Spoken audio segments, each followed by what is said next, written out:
Oke ya, bisa kita mulai. Sudah jam 10.20, telat 20 menit. Assalamualaikum warahmatullahi wabarakatuh. Waalaikumsalam warahmatullahi wabarakatuh. Selamat siang semuanya. Sebelum kita mulai perkuliahan pada siang ini, marilah kita berdoa agar diberi kelancaran dan kemudahan dalam memahami materi, serta mendapatkan ilmu yang barokah. Berdoa, disilahkan.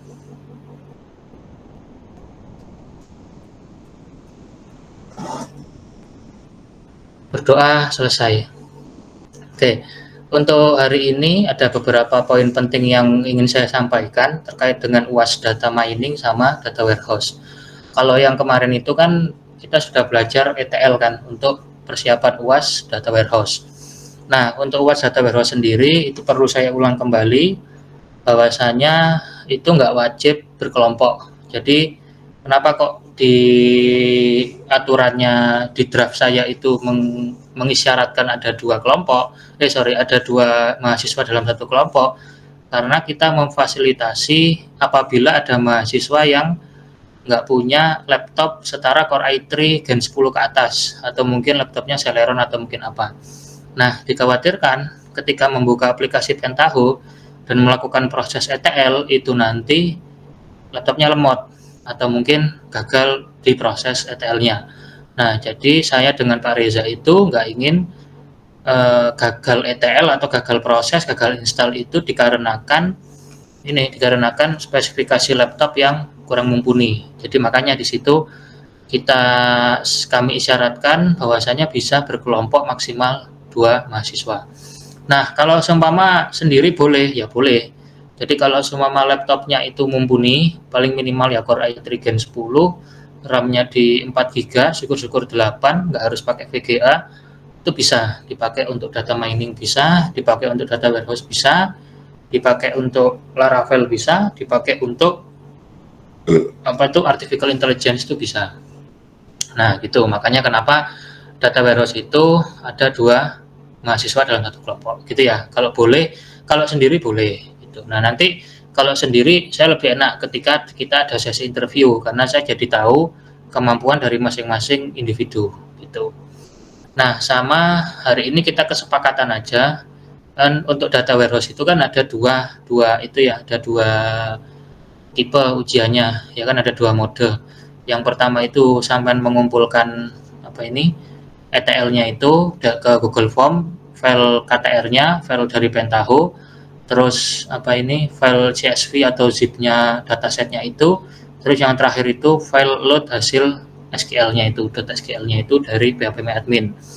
Terus yang kedua itu interview. Nah, yang interview itu nanti saya ikut aja, mau ikut jam berapa, mulai jam berapa. Kalau bisa kita mulai hari Jumat aja, soalnya kan sama terserah sih, Jumat, Sabtu, Minggu. Saya khawatirnya kalau hari Sabtu kan mungkin Sabtu sore atau Sabtu pagi kan repot tuh, karena besoknya Minggu kan, terus juga hari Sabtu kan sudah mulai ujian.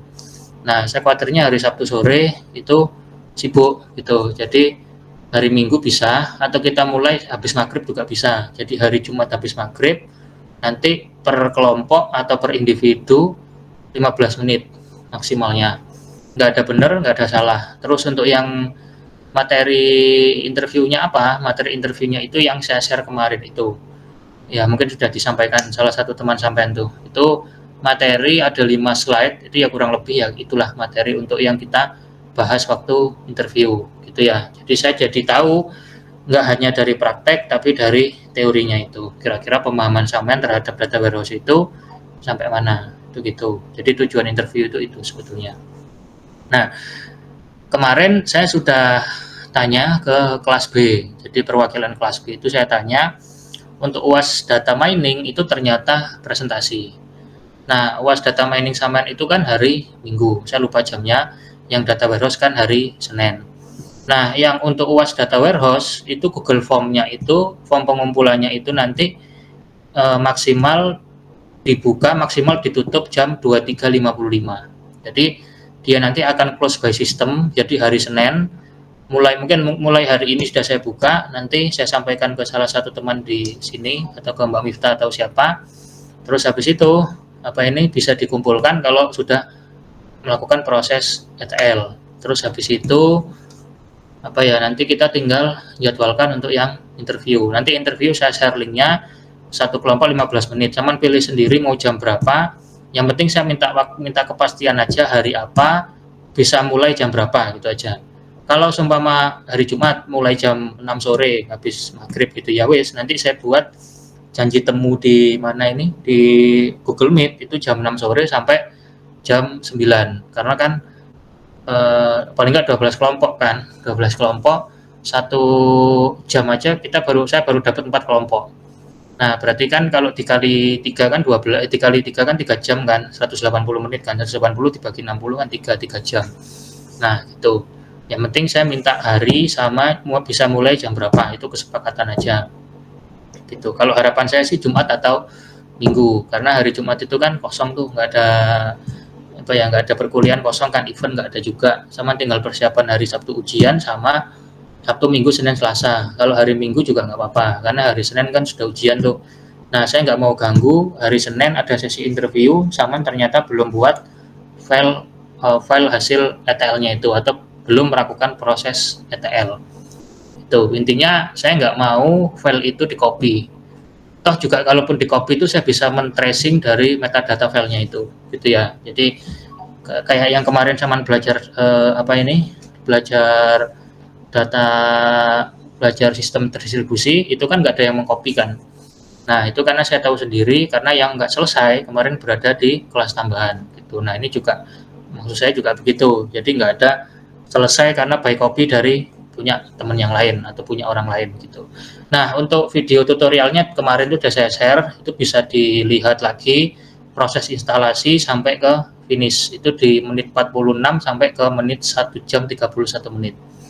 Ya, jadi 90 menit pas 3 SKS itu gitu. Nah, terus apa lagi ya? Terus sama ini sih, untuk yang data mining itu presentasinya langsung ke Pak Reza. Untuk yang kelas B, saya tanya kemarin itu semuanya mereka itu klasifikasi menggunakan algoritma naive Bayes. Nah, kalau seumpama di kelas ini ada yang mau mencoba clustering atau peramalan menggunakan Markov atau FP growth, itu juga nggak masalah. Nah, cuman harus paham algoritmanya. Jadi nggak angger masukkan library tapi nggak ngerti cara kerjanya dari si library ini gitu loh, gitu ya. Jadi kalau untuk yang paling mudah itu kita menggunakan klasifikasi, itu yang paling gampang. Toh juga pada waktu tahun lalu, pada waktu skripsinya Mbak Diana itu yang sudah lulus itu juga menggunakan algoritma naive Bayes, sentiment analysis, capres nomor urut 1 dan 2. Capres Anies sama capres Prabowo, atau Prabowo sama Ganjar, saya lupa. Pokoknya intinya cuma klasifikasi antara dua capres itu, entah Prabowo Ganjar atau Anies Prabowo gitu ya. Nah, jadi ini nanti saya kasihkan, nggak usah yang susah-susah. Kemarin kan sudah saya cek tuh untuk yang itu ya, untuk yang datasetnya beberapa kan. Hari ini juga ada yang mengumpulkan dataset lagi. Nah, jadi kalau Saman mengumpulkan dataset sebelum UAS, saya jadi enak gitu loh. Saya bisa ngecek, oh dataset ini bisa dipakai, dataset ini nggak bisa dipakai. Sebetulnya semua dataset itu bisa dipakai kalau Saman tahu cara normalisasi atau labeling atau label encodernya. Nah, yang jadi masalah kalau Saman nggak ngerti cara normalisasi atau nggak ngerti cara label encoder atau pengolahan dari cleansing dari data miningnya, dari datasetnya, itu malah amburadul antara nanti hasilnya overfitting atau underfitting atau malah nggak bisa dipakai sama sekali gitu ya. Jadi kalau memang datasetnya nggak bisa dipakai, ganti dataset yang lain gitu. Karena saya mikirnya Saman kan masih ada project satu lagi itu yang Laravel tuh. Yang Laravel itu kan saya anggap Saman itu tersesat kan, nggak ngerti mau ngapain, nyari tutorial juga kadang bulat ya kan, dapatnya tutorial yang susah, diterapkan malah bingung sendiri. Nah gitu.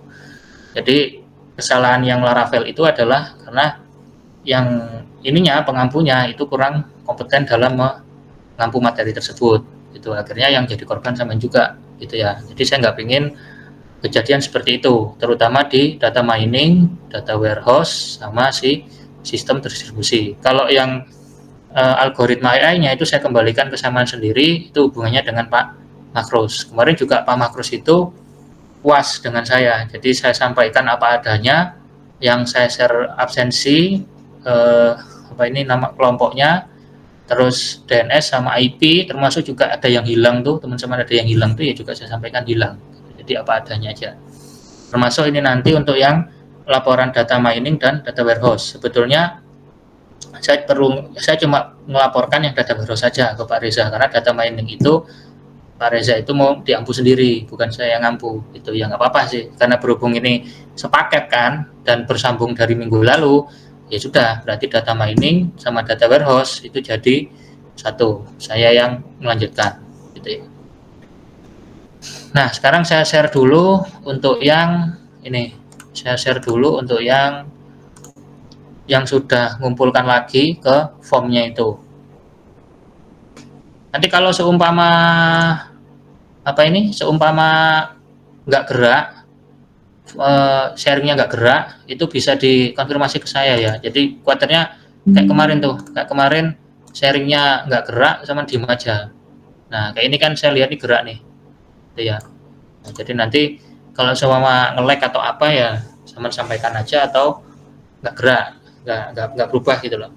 Saya kan pakai wifi kan, jadi koneksinya insya Allah stabil lah. Bisa dilihat di sini kan sampai 20 Mbps kan, uploadnya 1,5 gitu ya. Ini saya buka dulu untuk yang ini mana kemarin. Nah, ini perlu diperhatikan semua bahwasanya yang warna kuning itu sudah bisa dilanjutkan untuk data mining dan data warehouse, karena ketika saya cek kemarin itu nggak ada masalah, gitu ya. Ini kuning ini sudah lolos, bisa dilanjutkan ke step berikutnya.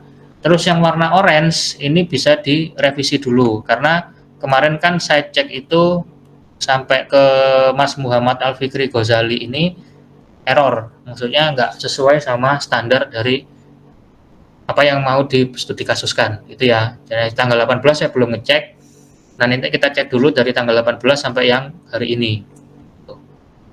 Nah, seumpama kalau mau sendiri juga nggak apa-apa, atau Saman mau mencoba, saya data mining sendiri, nggak usah kelompokan, data warehouse sendiri, nggak usah kelompokan juga nggak apa-apa, kayak gitu ya. Tapi kalau data warehouse, saya data mining saya khawatirnya berat gitu kalau sendiri. Nah, sekarang saya cek dulu yang data mining. Jadi yang kemarin mulai dari Mas Tosan sampai Mas Muhammad Al-Fikri Ghazali itu silakan direvisi untuk yang datasetnya. Ini sudah ada beberapa lagi yang ngirim lagi ulang nih. Tuh, jadi saya cek sekalian lah hari ini. Ya. Ini punyanya Mas Tosan, anggotanya Mas Muhammad Sadam Nurizahwa, sama Mas Muhammad Ainur Rofiki. Nah, kemarin nggak salah Mas Muhammad Ainur ini kan ngirim ke saya, kan ngirim WA. Nah, yang penting udah dimasukkan ke sini. Saya khawatirnya kalau ngirim WA saya yang lupa gitu. Kalau di sini kan saya nggak lupa kan, karena saya cek dari dari warna, saya cek dari data yang ada di laptop kan gitu. Kalau WA biasanya saya lupa. Ini saya download dulu untuk yang Ren in Australia. Ini mau ngapain ini? Pengklasifikasian data menggunakan algoritma AI bias.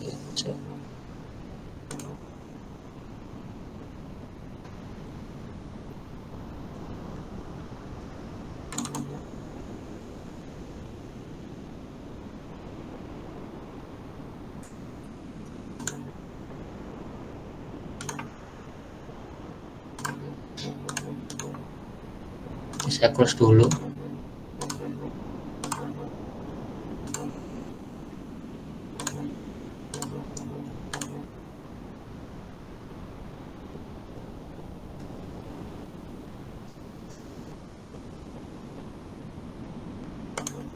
Nah, ini yang cuaca di Australia dari tahun 2008 sampai dengan nanti tahun rain today, rain tomorrow.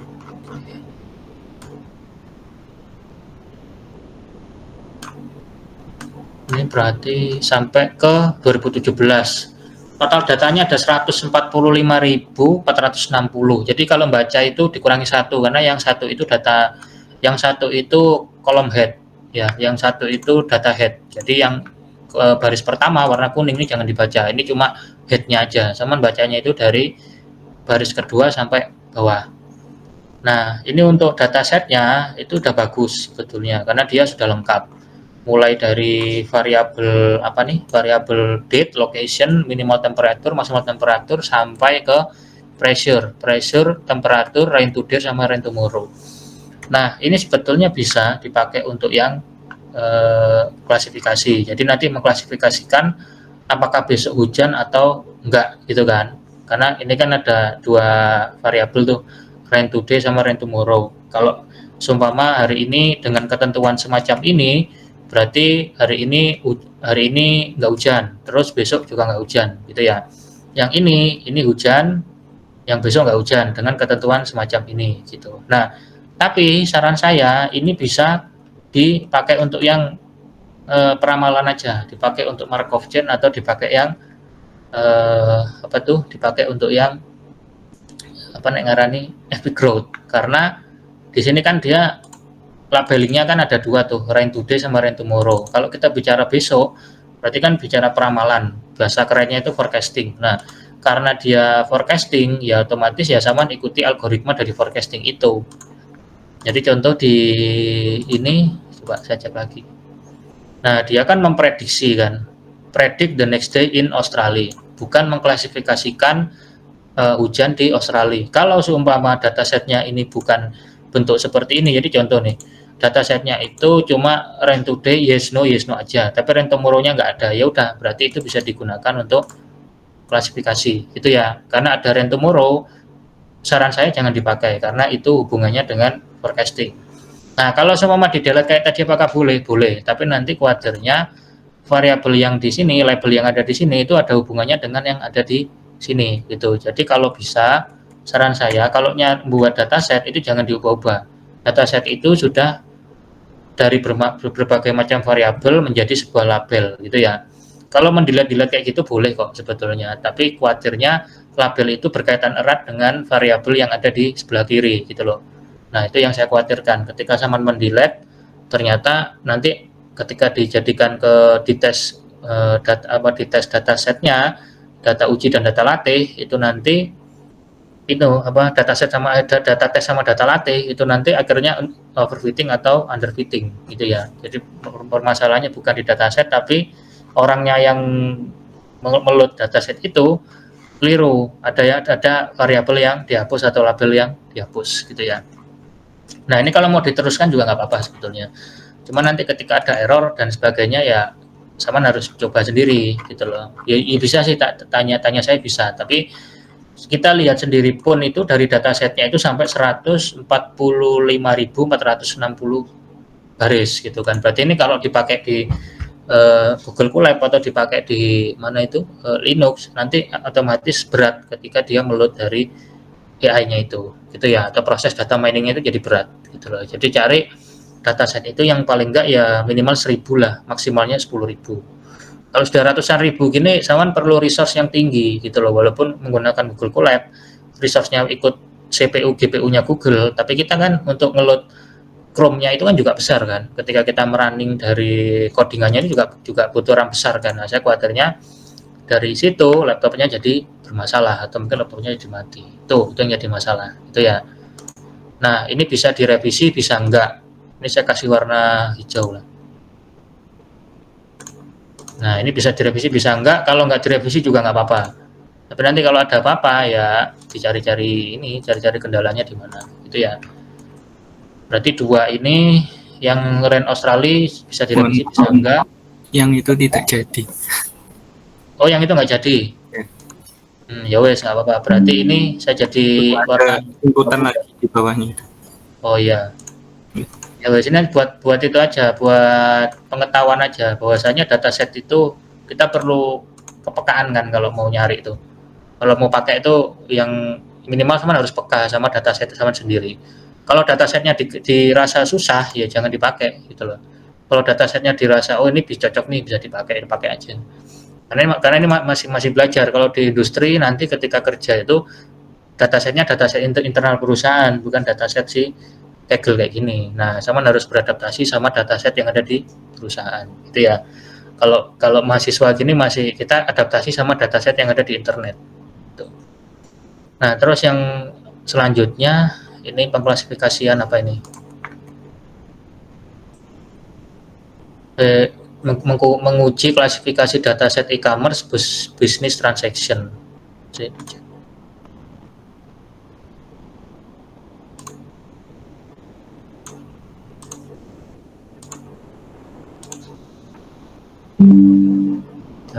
Saya cek dulu.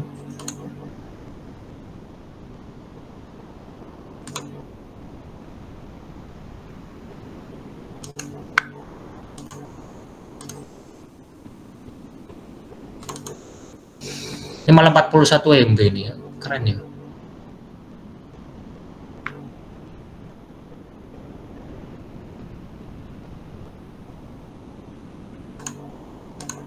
Data, text to column.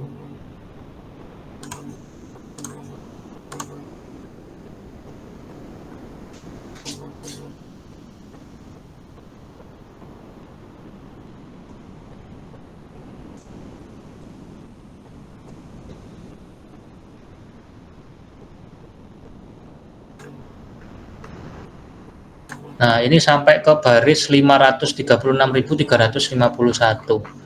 Nah, ini klasifikasinya itu ada berapa negara ya? UK sama Jerman. UK, Jerman, apalagi ya? Belgia, France,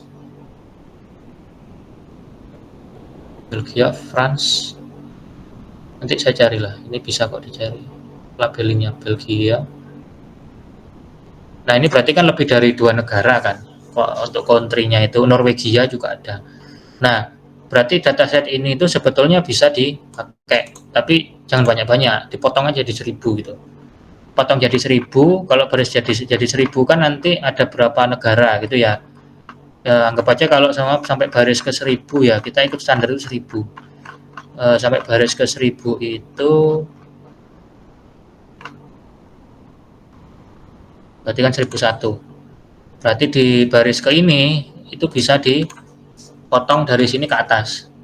Nah, dari sini ke atas itu ada 3 negara tuh untuk labelingnya. Ada UK, Norwegia sama Jermani. Nah, itu bisa di-delete untuk yang Norwegia. Norwegia nggak terlalu banyak kan.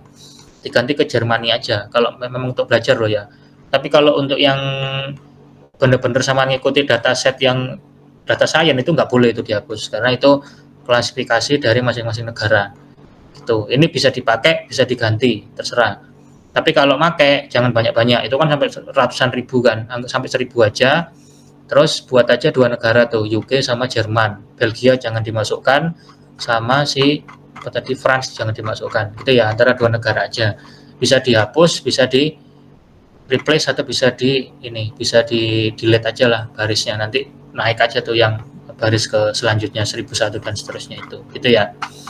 Nah, itu terserah Saman tuh. Kalau saya nggak bisa nentukan karena saya kembalikan ke Saman sendiri. Saya cuma ngasih saran aja.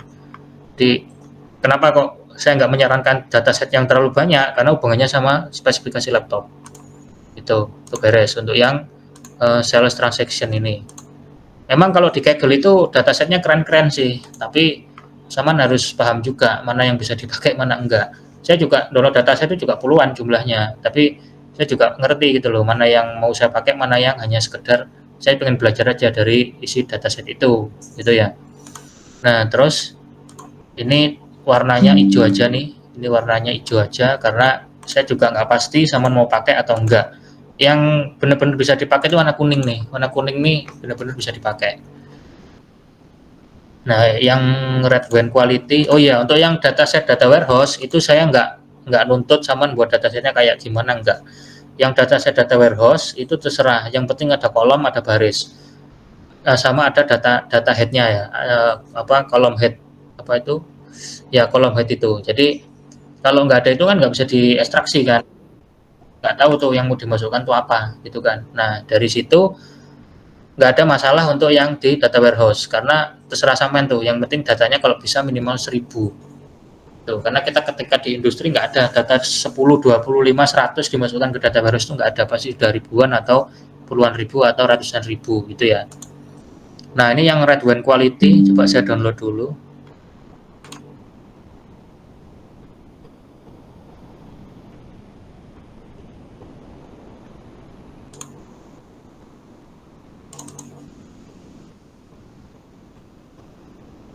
Yang red wine quality ini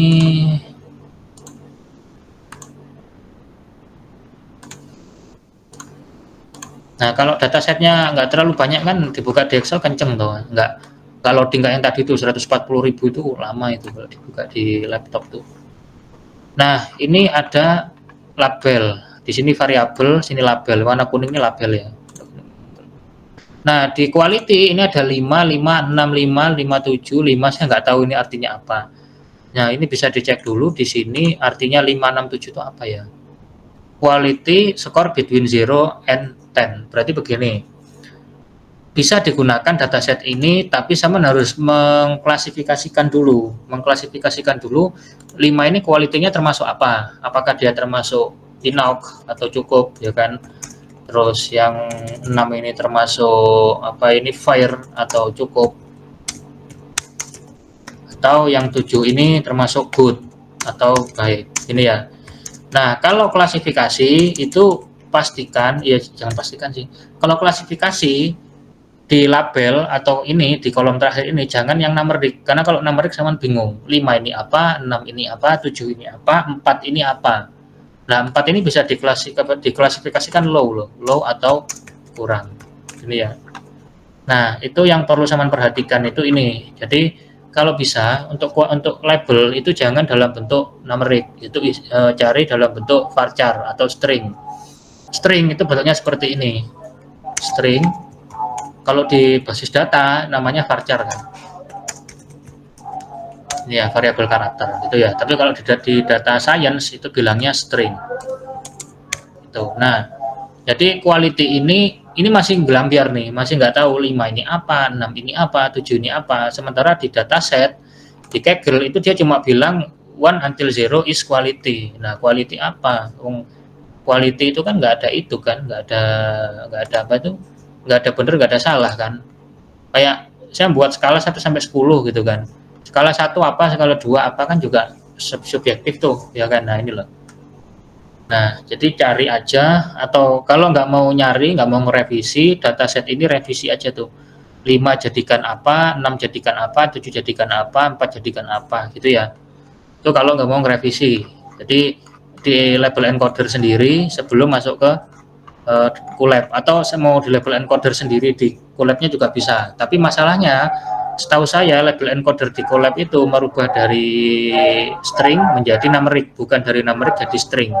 Nah, merubah dari string menjadi numeriknya itu, merubah numerik jadi stringnya itu dilakukan di file CSV-nya gitu. Jadi sama harus peka juga tuh mana yang bisa di cleansing, mana yang bisa dinormalisasi di Colab dan mana yang bisa dinormalisasi di Excel gitu ya. Nah, ini kalau datasetnya sih baik sih, sudah cukup. Karena dia 1599, nggak terlalu banyak. Dan ini skalanya nggak terlalu tinggi, jadi nggak perlu dinormalisasi. Dalam arti walaupun nggak dinormalisasi, mungkin ketika diuji itu datasetnya baik gitu loh, gitu ya. Karena dia skalanya nggak terlalu jauh. Ini 0,99, semuanya 0,99 kan gitu. Kecuali ini kayaknya itu error nih. Nah, ini ada 0,994, nolnya banyak terus 1. Gitu. Yang jadi masalah cuma di labelnya aja, karena labelnya kita nggak tahu 5 jadi apa, 6 jadi apa, 7 jadi apa, 8 jadi apa, 3 jadi apa, kita nggak tahu. Gitu, bisa dipakai, bisa diganti. Itu ya, untuk yang wine quality terserah. Tapi kalau dipakai untuk yang apa tuh? Dipakai untuk yang data warehouse itu bisa, karena nggak ada masalah. Data warehouse itu yang penting datanya ada, ya. Datanya itu ada headnya gitu loh. Terus ini apa nih? Clustering menggunakan visualisasi clustering sih. Ini apa ya? Kita cek dulu.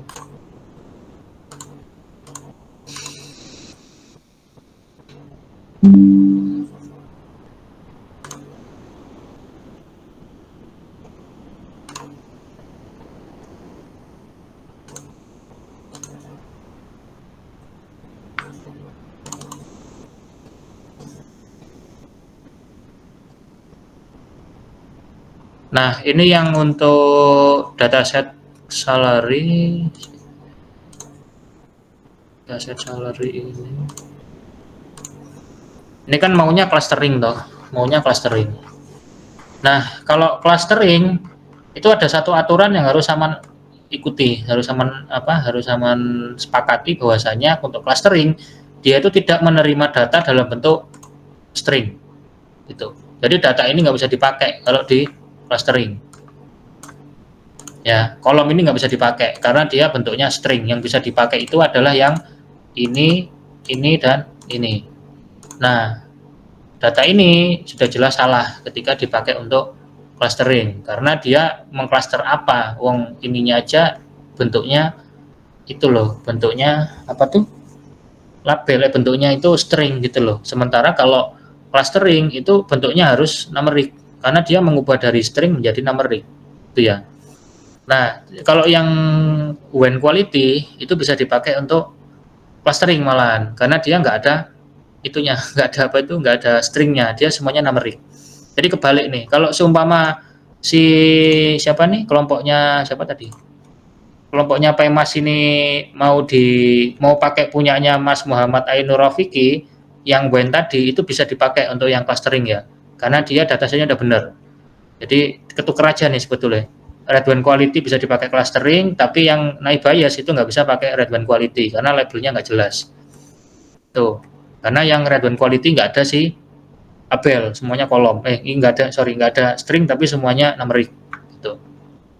Nah, ini bisa diganti dulu untuk yang clustering, kecuali ini bukan clustering, kecuali dia ngambil kelompoknya Pemas ini, kecuali ngambil yang klasifikasi, itu cocok tuh pakai yang pakai yang salary tadi itu.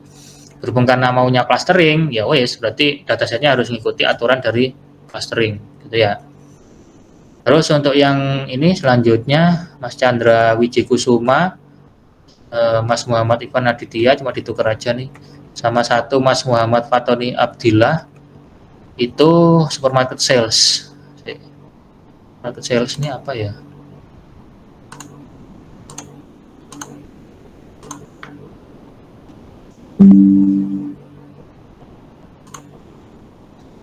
Ini kayaknya terlalu sedikit nih kayaknya loh. Soalnya kan cuma 37 KB.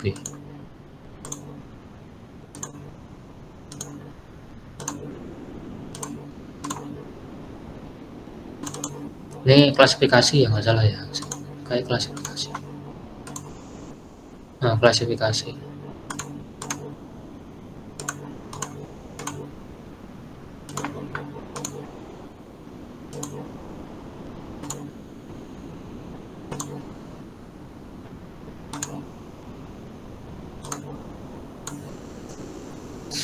Nah, ini pun juga ini untuk klasifikasi ya. Untuk klasifikasi bisa dipakai. Ini ada berapa ya datanya ya?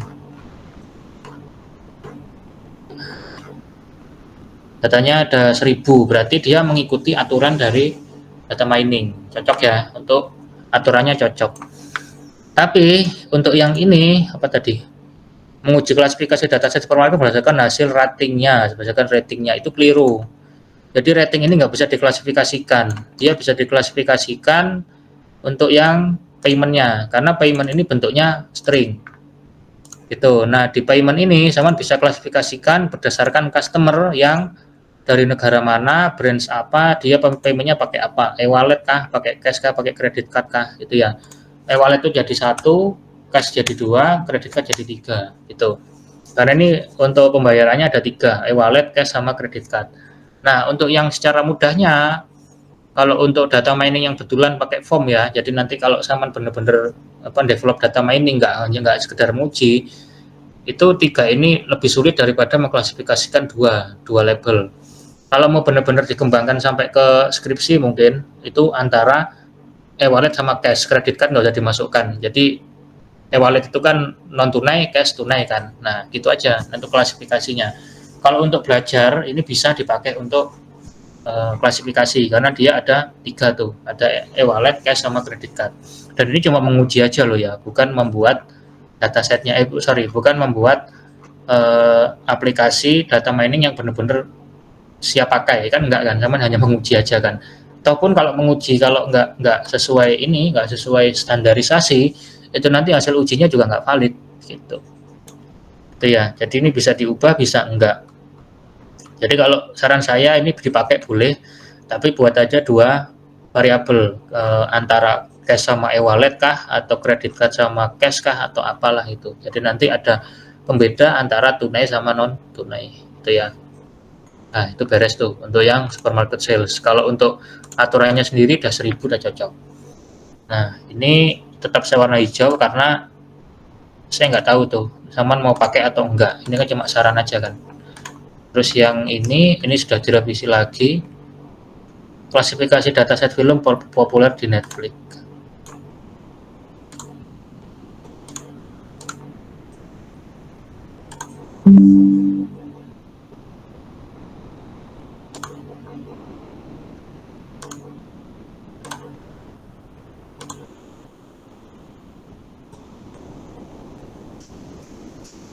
Kalau masih 1 MB ini masih aman apa size-nya. Kalau yang sudah lebih dari 1 MB itu 4 MB 5 MB itu pasti besar itu filenya.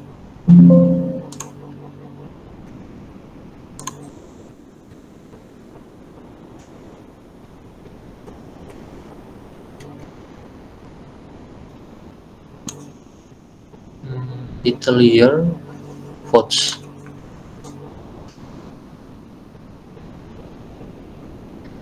Oke.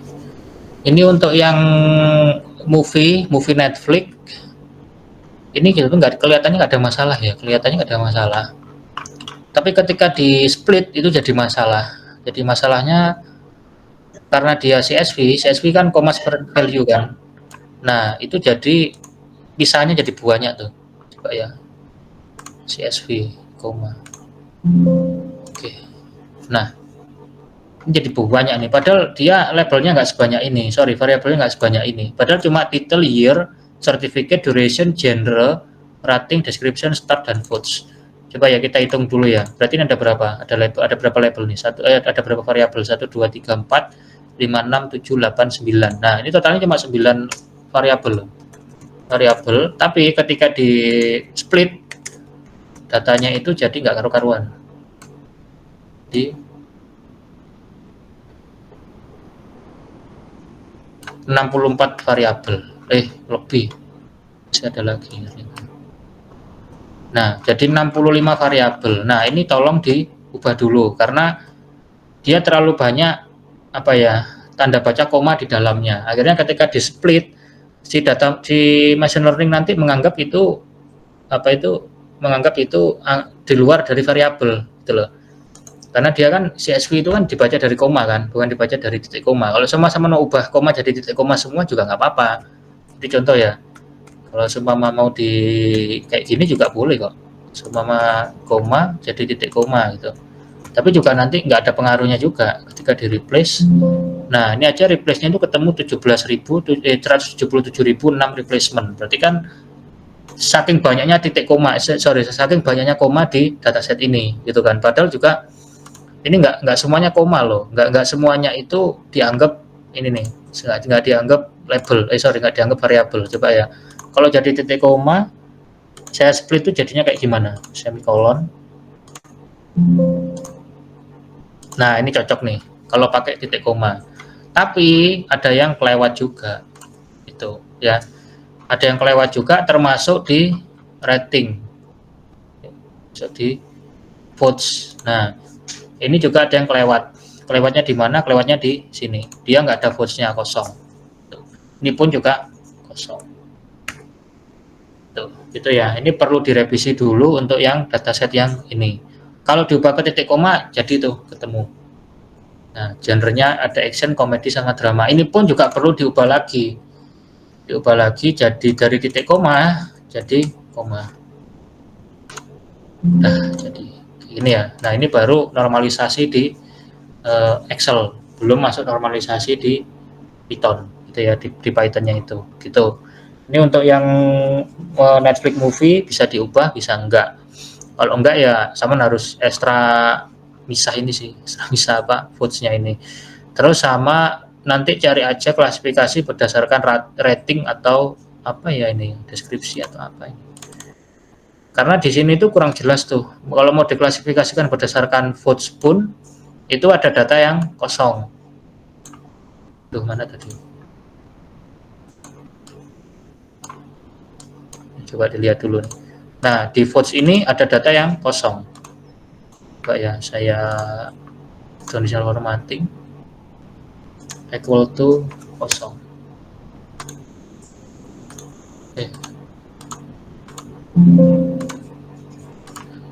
Conditional formatting data bars in the bracket value detergent equal to. Nah, ini kan kayak gini kosong nih, kosong ini kan kosong gitu ya. Nah, ini nanti jadi masalah ketika jadikan ke mining gitu, karena datanya ada yang nggak valid, yang kosong. Tapi kalau mau dipotong boleh, mau dipotong aja, dipotong berapa, 100 data apa berapa, 1000 lah paling nggak, dicari mana yang nggak kosong gitu. Kayak ini juga belarah kan, semuanya numerik kok tiba-tiba di sini ada string. Oh, di sini malah kosong, ternyata stringnya ikut sampingnya, berarti ini kosong. Loh, kosong kan, nggak ada apa-apa. Nah, kosong dia.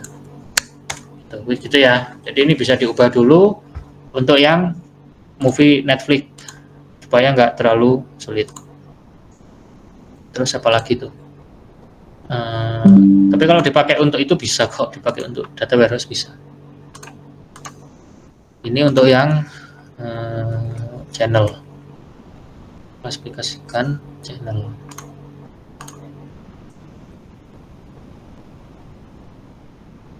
Saya download dulu.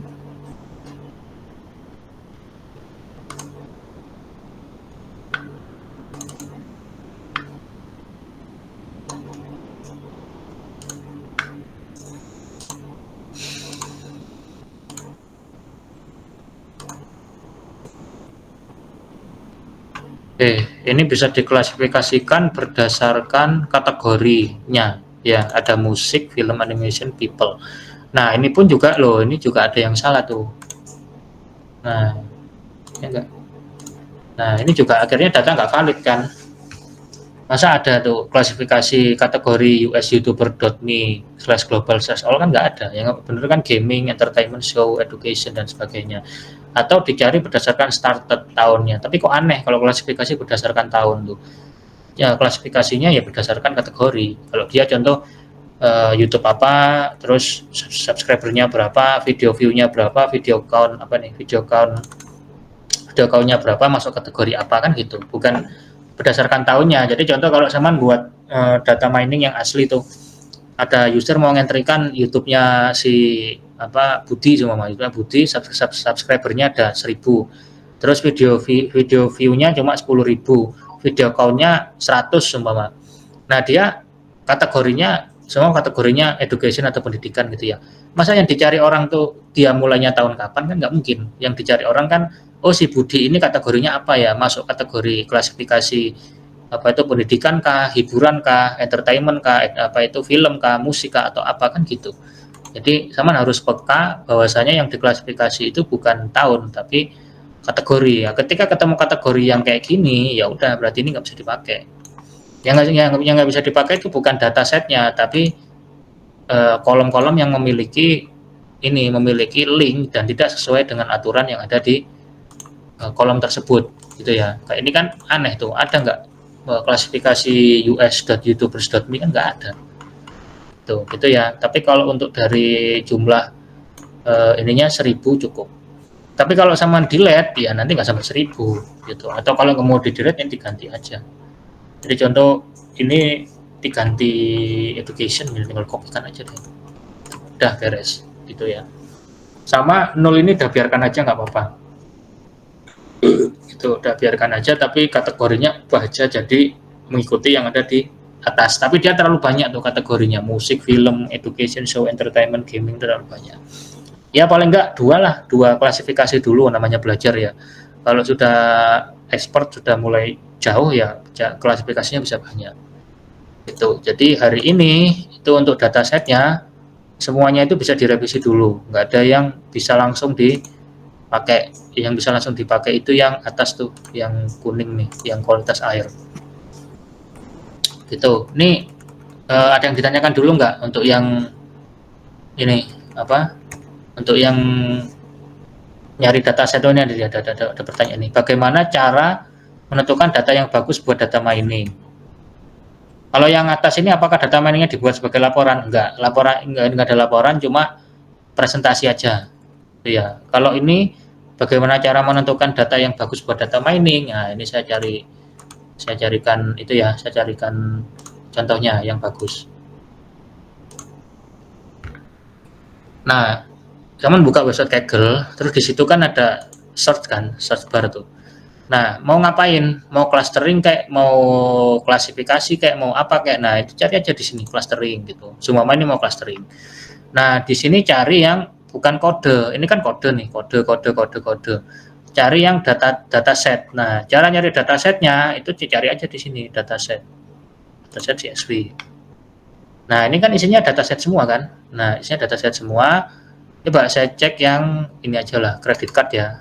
Credit card. Nah, ini nggak terlalu banyak nih, cuma KB aja, nggak sampai MB gitu. Sisi.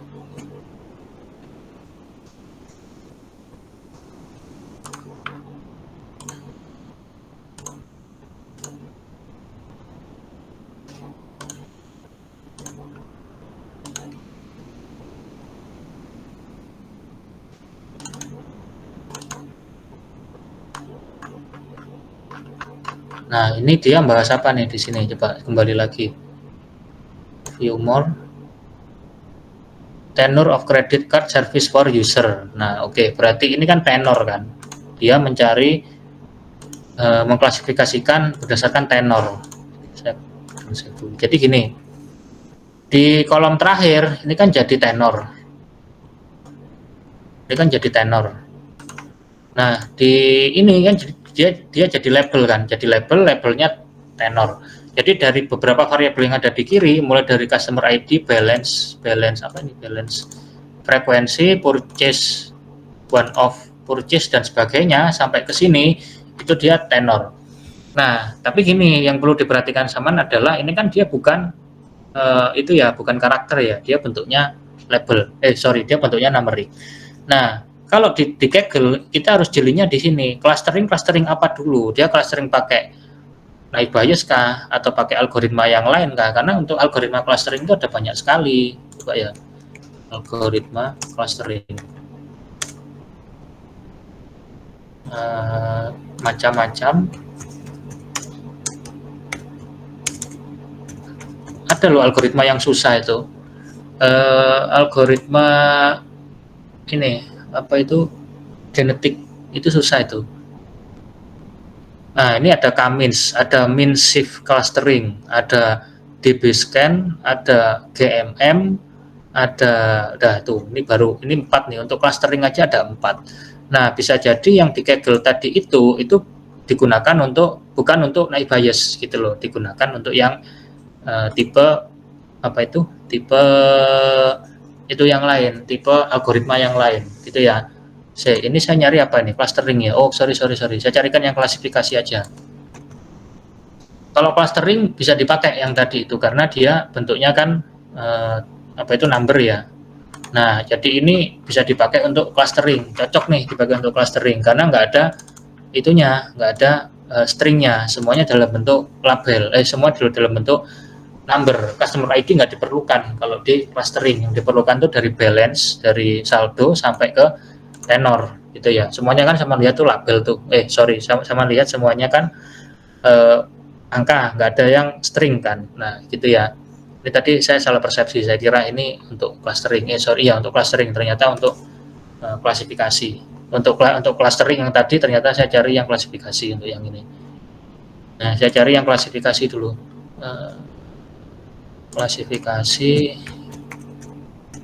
Classification. Kalau nyari itu bahasa Inggris saja, jangan cari bahasa Indonesia. Saya khawatirnya emang cari bahasa Indonesia, datasetnya malah yang keluar malah dikit gitu loh. Kalau nyarinya bahasa Indonesia, yang ada itu malah datasetnya orang Indonesia, dan itu belum tentu dataset itu benar juga. Gitu. Saya cari yang dataset aja ya. Dataset aja. CSV. Mobile price gender. Nah, paling enak itu kayak gini loh. Cari-cari yang gender. Gender kan ada dua aja kan, laki-laki perempuan. Nggak ada yang lain. Cuma itu aja.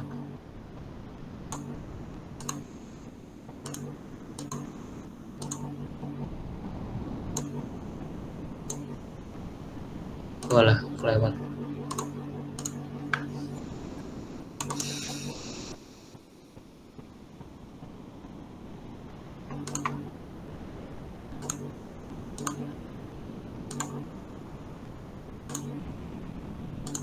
Nah, ini kan bisa buat dataset kan, tapi cuma dikit. Ini bisa ditambahkan lagi. Nah, contoh nyari dataset yang baik itu seperti ini. Favorit, ada cuma sedikit label, favorit color, favorit musik genre, favorit beverage, favorit soft drink, sama gender. Gendernya female, female kan cowok, female kan cewek, male cowok, kan gitu aja. Nah, berarti kan klasifikasinya berdasarkan cewek atau cowok kan. Nah, coba gitu. Jadi kalau dia contoh nih, ada Saman ngentrikan, Saman ngentrikan contohnya gini. Ini kalau kita buat algoritmanya ya, kita buat algoritmanya kayak gini. Ke view dulu. Nah, jadi contoh nih, Saman mengklasifikasikan, Saman buat aplikasi itu, aplikasi AI. Nah, Saman masukkan, Saman tanya orangnya, Pak atau Bu gitu kan, warna favoritnya apa? Kalau dia bilang, oh warna favorit saya itu netral. Terus favorit musiknya apa? Dia bilang hip hop. Terus favorit beverage-nya apa? Kalau orang-orang luar negeri kan bir. Terus soft drinknya apa favoritnya? Sprite. Nah, dia masuk ke mail gitu. Atau ada di sini bukan bir lah, mungkin beliau jawabnya coffee gitu kan, coffee lah. Nanti si machine learning akan menentukan sendiri itu masuk ke condong ke male kah atau condong ke female gitu kan. Nah, itu untuk nyari dataset yang bagus. Jadi nggak semua dataset itu bisa dipakai, karena di Kaggle itu datasetnya itu jutaan isinya, ratusan ribu atau jutaan. Dan itu nggak semua dataset itu cocok gitu loh. Perlu diolah dulu, kayak perlu diapain dulu kayak, karena itu kan kumpulan orang data science sedunia kan, dan itu juga sering dipakai lomba juga, kompetisi di situ juga sering. Nah, gitu. Jadi untuk nyari datasetnya itu manfaatkan fitur yang ada di ini, yang ada di search-nya dulu. Mau ngapain sih sama di situ? Mau naik bias kayak mau apa? Jadi coba aja dicari di sini. Nah, ini malah hasilnya malah kode malah. Coba ya. Nah, ini malah hasilnya kode. Nah, malah perhitungannya lagi malah dia ngasihnya. Nah, ya kan? Nah, jadi ini kalau mau dibuat skripsi bisa loh ini. Beneran loh. Kalau sama pakai skripsi itu bisa, tapi kan itunya aja yang perlu diubah, datasetnya aja sama penelitiannya di mana gitu loh. Tapi kalau ngikuti ini bisa. Tuh, sampai kayak gini kan. Nah, gitu ya. Nah, tapi saran saya kalau untuk belajar jangan dipakai. Sama dengan Saman belajar apa tuh? Belajar ngerjakan soal tapi dari ChatGPT atau dari AI. Ya paham, tapi nggak ngerti ketika ditanya ini maksudnya apa gitu, nggak terlalu paham kan, cuma bisa jawab gitu aja akhirnya kan gitu. Kayak klasifikasi error ini berapa, precision berapa, sama juga nggak terlalu ngerti kan. Nah, tiba-tiba ujuk-ujuk kok tipe muncul array kayak gini, muncul kayak gini kan nggak tahu tuh. Nah, sementara nanti kalau di industri itu bukan itu yang dicari, bukan selesainya itu yang dicari, tapi algoritmanya. Dari Saman sendiri mencari apa tuh, menemukan sebuah masalah, memecahkan sebuah masalah dari solusi yang ada gitu loh. Jadi solusinya ya algoritma ini, masalahnya yang di lapangan itu. Nah, saya menerapkan algoritma itu untuk memecahkan suatu masalah. Nah, ketemulah solusi gitu ya. Nah, gitu. Udah ada kurvanya juga. Ini udah detail sekali. Tapi saran saya kalau cari itu jangan yang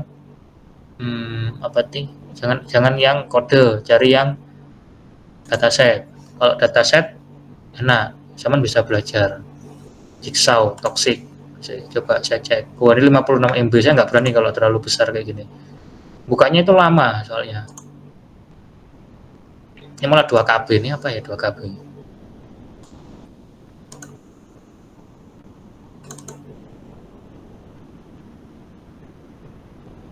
Nah, ini malah ini diabetes nih. 0 apa nih? 0 nggak diabetes apa 1 diabetes ya? Cuma gitu aja tuh. Udah cuma isi 3 malah. kayak gini nggak bisa kalau dipakai untuk presentasi. Kalau dipakai belajar bisa. Itu ya. Nah, itu untuk cari si datasetnya. Glukosa, terus tekanan darah, dia diabetes apa enggak gitu. Ini gampang sekali nih, cuma 3 kolom. Gitu. Tapi ya terlalu sedikit kan ya aneh kan. Nanti datanya malah underfitting. Gitu. Jadi data uji sama data latihnya itu mendapatkan skor yang rendah. Itu untuk yang underfitting gitu. Terus untuk yang apa lagi tuh? Ada pertanyaan lagi nggak di sini? Nah, itu untuk tipsnya nyari dataset yang bagus gitu ya. Kalau yang kelas B kemarin itu datasetnya lucu-lucu. Datasetnya itu buat sendiri cuma 25 baris. Ada yang 15 kayaknya tuh. Kayaknya 25 lah mereka itu. Terus saya tanya tuh, dia itu mengklasifikasikan orang A dan B, tapi kayak nggak tahu A-nya itu apa, B-nya itu apa. Terus pokoknya A dan B gitu. Lah, kita kan nggak tahu tuh A-nya itu apa, B-nya apa kan gitu ya. Nah, itu untuk yang kelas B. Jadi saya kemarin tuh agak-agak aneh juga ketika dia menjelaskan kok gini ya, maksudnya mengklasifikasikan berdasarkan A dan B. A-nya itu apa Mas, saya tanya. Nggak tahu Pak, B-nya apa? Nggak tahu juga gitu ya kan aneh. Nah, jadi kan kalau A-nya itu cowok kah, B-nya jadi cewek kan jelas tuh, kan berdasarkan orang apa gitu kan. Nah, kan gitu ya. Kalau sama mengklasifikasikan kucing kan bisa kan, ini kucing biasa sama kucing Anggora kan bisa. Nah, tinggal cari aja datasetnya, ciri-ciri kucing Anggora itu gimana, ciri-ciri kucing kucing biasa itu gimana, kucing yang pinggir-pinggir jalan dulu. Nah, itu ya. Nah, itu untuk nyari si datasetnya. Terus ada lagi nggak yang ditanyakan?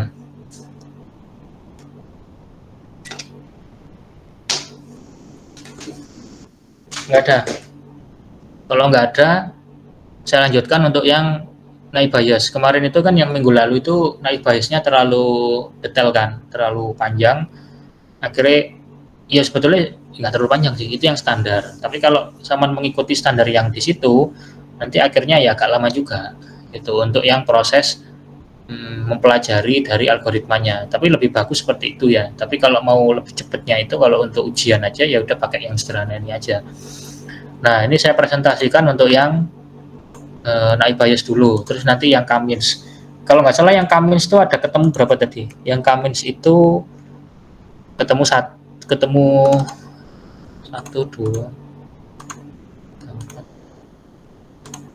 4. Kasih warna merah aja lah. Nah, yang Cummins itu nanti perlu pemahaman lebih lanjut ya, karena dia sifatnya unsupervised. Kalau yang naik bias itu supervised. Terus yang ini, yang apa tuh, yang kelas B itu nggak ada yang berani pakai Cummins, karena Cummins itu dia pakai nilai sentroid, dia itu susah. Karena unsupervised sama harus menentukan sendiri nilai K-nya berapa. Nanti nilai K-nya terbaik itu sama tentukan sendiri. Kalau nilai K-nya nggak ketemu yang nggak terbaik, ya berarti machine learning-nya salah atau machine learning-nya preset gitu kan. Nah, jadi Cummins itu karena dia sifatnya unsupervised, perlu pemahaman ekstra, perlu kepekaan untuk memahami data. Itu ya, itu untuk Cummins. Tapi untuk naik bias karena dia klasifikasi dan supervise, ya udah sama nggak perlu memahami sampai detail sekali, cukup tahu labelnya apa, terus variabelnya itu apa, dan variabel itu menjadi sebuah label, cuma gitu aja ya. Tapi kalau Cummins itu agak susah tuh. Itu Cummins itu mau saya pakai untuk UAS yang kelas sore. Tuh, saya juga nanti ngumpulkan UAS yang ke Pak Makrus itu, tapi yang Cummins rencana. Itu pun juga susah banget sih. Ya nggak terlalu susah. Tapi pemahamannya yang susah. Kita nyari nilai sentroid dulu, terus kita mau cari nilai K terbaiknya berapa. Nilai K itu nilai clustering terbaiknya ada berapa, kan repot tuh. Karena dia sifatnya unsupervised. Kita yang menentukan sebagai data engineer gitu loh, sebagai data science engineer-nya itu harus menentukan berapa nilai K terbaik untuk si dataset ini gitu. Kalau klasifikasi sih nggak ada masalah itu ya. Terus untuk yang saya sampaikan dulu, presentasikan dulu untuk yang naik bias dulu. Nah, ini sudah sederhana sekali, jadi Saman nggak perlu ribet-ribet cari tutorial di internet kan. Saya khawatirnya sama cari tutorial di internet lain malah tersesat gitu loh, karena kadang tutorial satu dengan yang lain tuh prinsipnya sama tapi algoritmanya beda, atau prinsipnya sama tapi langkah-langkahnya beda. Algoritmanya sama tapi dia langkah-langkahnya yang ada sedikit perbedaan. Nah, ketika nanti di mix diterapkan di Google Colab atau diterapkan di apa itu di server yang kemarin tuh yang untuk AI itu malah kacau, malah error gitu loh. Padahal mungkin nggak ada error yang di accelerate-nya, tapi error di step by step-nya itu. Nah, untuk yang ini sendiri, ini dia hanya menguji jamur beracun dan tidak beracun, gitu ya. Dia menguji jamur beracun dan tidak beracun. Nah, caranya tinggal gini aja tuh. Jadi codingannya ini saya masukkan, codingannya ini ada yang saya ngoding sendiri, ada yang cari di internet. Karena kalau codingannya itu kan gampang-gampang susah tuh. Codingannya itu ya minimal tahu Python lah. Kalau teman nggak tahu Python sama sekali jelas nggak bisa belajar ini. Tapi sejelek-jeleknya Python itu pasti masih paham gitu loh. Karena Python itu lebih nyerempet ke bahasa Inggris. Selama bisa bahasa Inggris itu ya kira-kira bisa lah memahami Python. Kalau bahasa C itu kan bahasa tingkat tinggi kan, bahasa assembly itu agak susah tuh untuk memahami bahasa C atau C++ atau C Sharp gitu ya. Itu kan bahasa assembly. Nah, yang ini tinggal dimasukkan library-nya aja. Nah, kita pakai library Panda sama library Skislearn iBias Gaussian NB. Nah, untuk yang nanti pakai text mining yang tahun lalu Mbak Diana itu dia bukan Gaussian NB tapi multinomial NB karena dia pakai teks. Kalau yang number kayak saya itu yang Gaussian itu ya. Jadi ada dua tuh, Gaussian sama multinomial. Multinomial itu untuk teks, Gaussian itu untuk number. Nah, terus datasetnya di-upload. Nah, datasetnya di-upload, coba saya cek dulu. Datasetnya ini berarti belum ada ya. Oke, saya cek dulu. Berarti datasetnya kita upload dulu. Mushroom.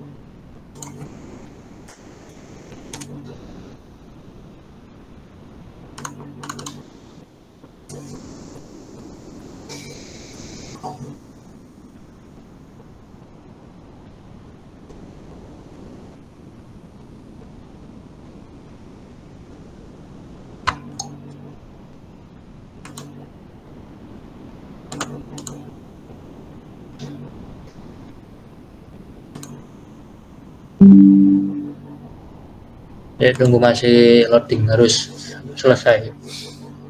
Kalau selesai itu munculnya di sini. Nah, ini udah muncul nih, mushroom cleanet.csv. Nah, ini tinggal di run aja. Dah. Nah, di sini ada dua codingan, dua baris codingan. Dataset pd read csv dia nge-read dari folder content sample underscore data mushroom cleanet.csv ini ya. Dataset head itu untuk melihat isi dari datasetnya. Nah, saya melihat dataset saya itu kan bagus tuh, cap diameternya jelas, cap shape-nya jelas, gill attachment-nya jelas, gill color-nya jelas, stem height-nya jelas, stem width-nya jelas, stem color-nya jelas, season-nya jelas, kelasnya juga jelas. Nah, kelas 1 itu kalau nggak salah itu bisa dimakan, yang 0 itu nggak bisa dimakan, begitu. Nah, ini kan menguji jamur beracun sama nggak aja kan. Nah, cap diameter itu kan diameter topi, terus diameter apa ini? Bentuk topinya, terus gillnya ini attachmentnya itu lampirannya itu, terus gill colornya, warna gillnya itu, terus warna tangkai kalau nggak salah itu, terus sama stem height itu untuk saya juga nggak terlalu paham sih isinya ini. Stem height itu saya coba saya cari ya, mushroom cleanet. Nah, ini loh yang coba saya cari dulu. Oh ya, yang gill attachment itu maksudnya adalah descending, free atau no jet. Nah, berarti gill attachment itu bintik-bintik yang di jamur kan, ada yang dia jamurnya warnanya bersih, ada yang bintik-bintik, ada yang mungkin warnanya gelap. Gill color itu warna dari batangnya itu ada black, brown, coklat, abu-abu, hijau, orange, pink, ungu, putih atau kuning.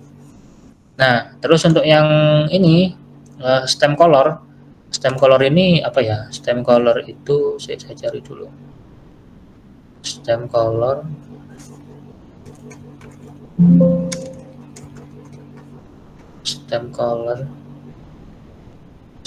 nggak ada nih. Stem color nggak ada.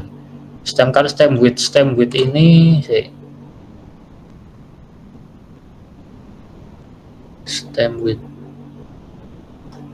Stem width nggak ada. Ya stem width nggak ada dah. Ya wes, berarti dia isinya itu kan dari stem height, stem width. Coba saya cari dulu ya. Artinya itu apa sih? Stem width. Lebar batang. Nah, berarti ini lebar, ini tinggi batang, ini lebar batang, ini warna batang. Ya, warna batang ini coba saya cari dulu. Warna batangnya itu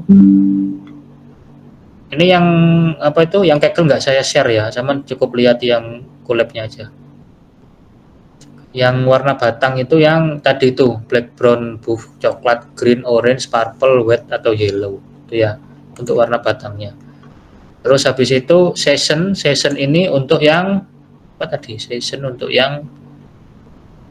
itu untuk yang musim. Nah, musimnya itu bisa dicek ke ini nih. Session saya cari dulu, saya asal.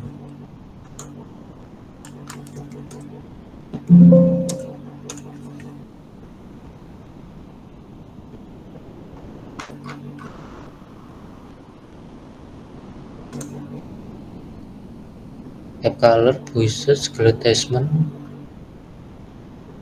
Oh, enggak ada. Season ini berarti kalau bahasa Indonesianya season itu kan musim ya, musim. Nah, di 180 ini mungkin kalau di luar negeri itu ada 4 musim tuh. Jadi kayak di 1804 ini musim apa, 0,94 ini musim apa. Ini kalau nggak salah itu mungkin temperaturnya. Nah, dia sampai sedetail ini untuk isi dari variabel seasonnya itu ya. Jadi kalau di sini kan musim penghujan dan musim kemarau. Kalau di luar negeri itu kan ada 4 musim kan, hujan, kemarau, semi, dan gugur kan. Nah, itu season itu hubungannya sama musim yang ada di luar negeri. Terus sama kelasnya, saya cek dulu kelasnya itu apa. Saya khawatir salah aja masuk apa ini menyampaikannya. Untuk kelasnya itu saya cari. Soalnya kelasnya ada 2 tuh, 1 dan 0. 1 itu apa, 0 itu apa.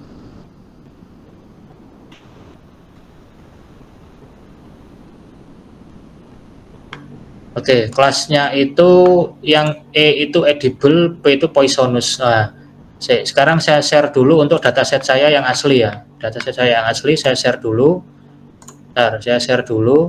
Itu kan sudah jadi 1010 kan. Coba saya cek dulu yang di dataset saya yang asli. Mushroom.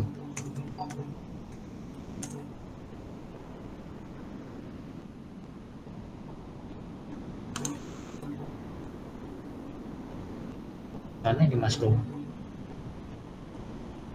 Apa tadi namanya? Mushroom dataset. Ya, saya carikan dulu yang mushroom datasetnya. Mushroom.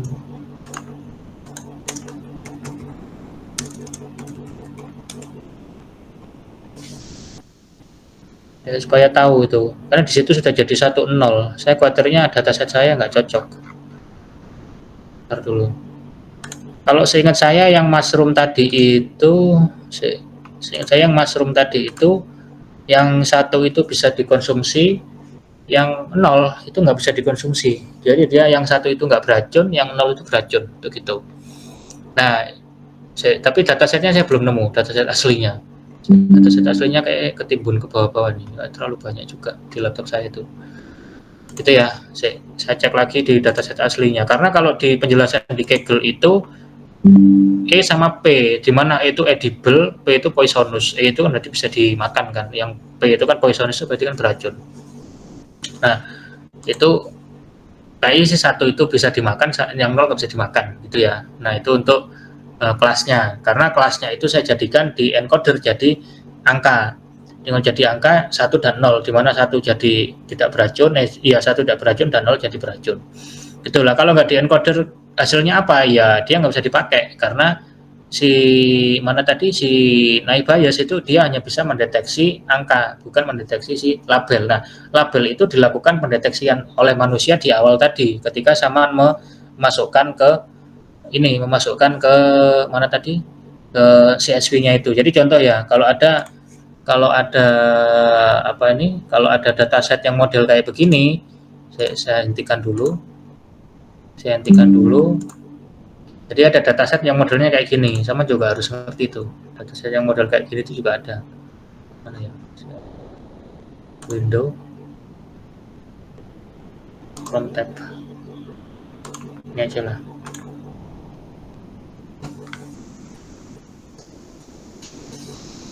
Nah, jadi ada dataset itu modelnya yang kayak gini. Jadi label itu ada yang bentuknya string, ya string kan tadi ada poisonous,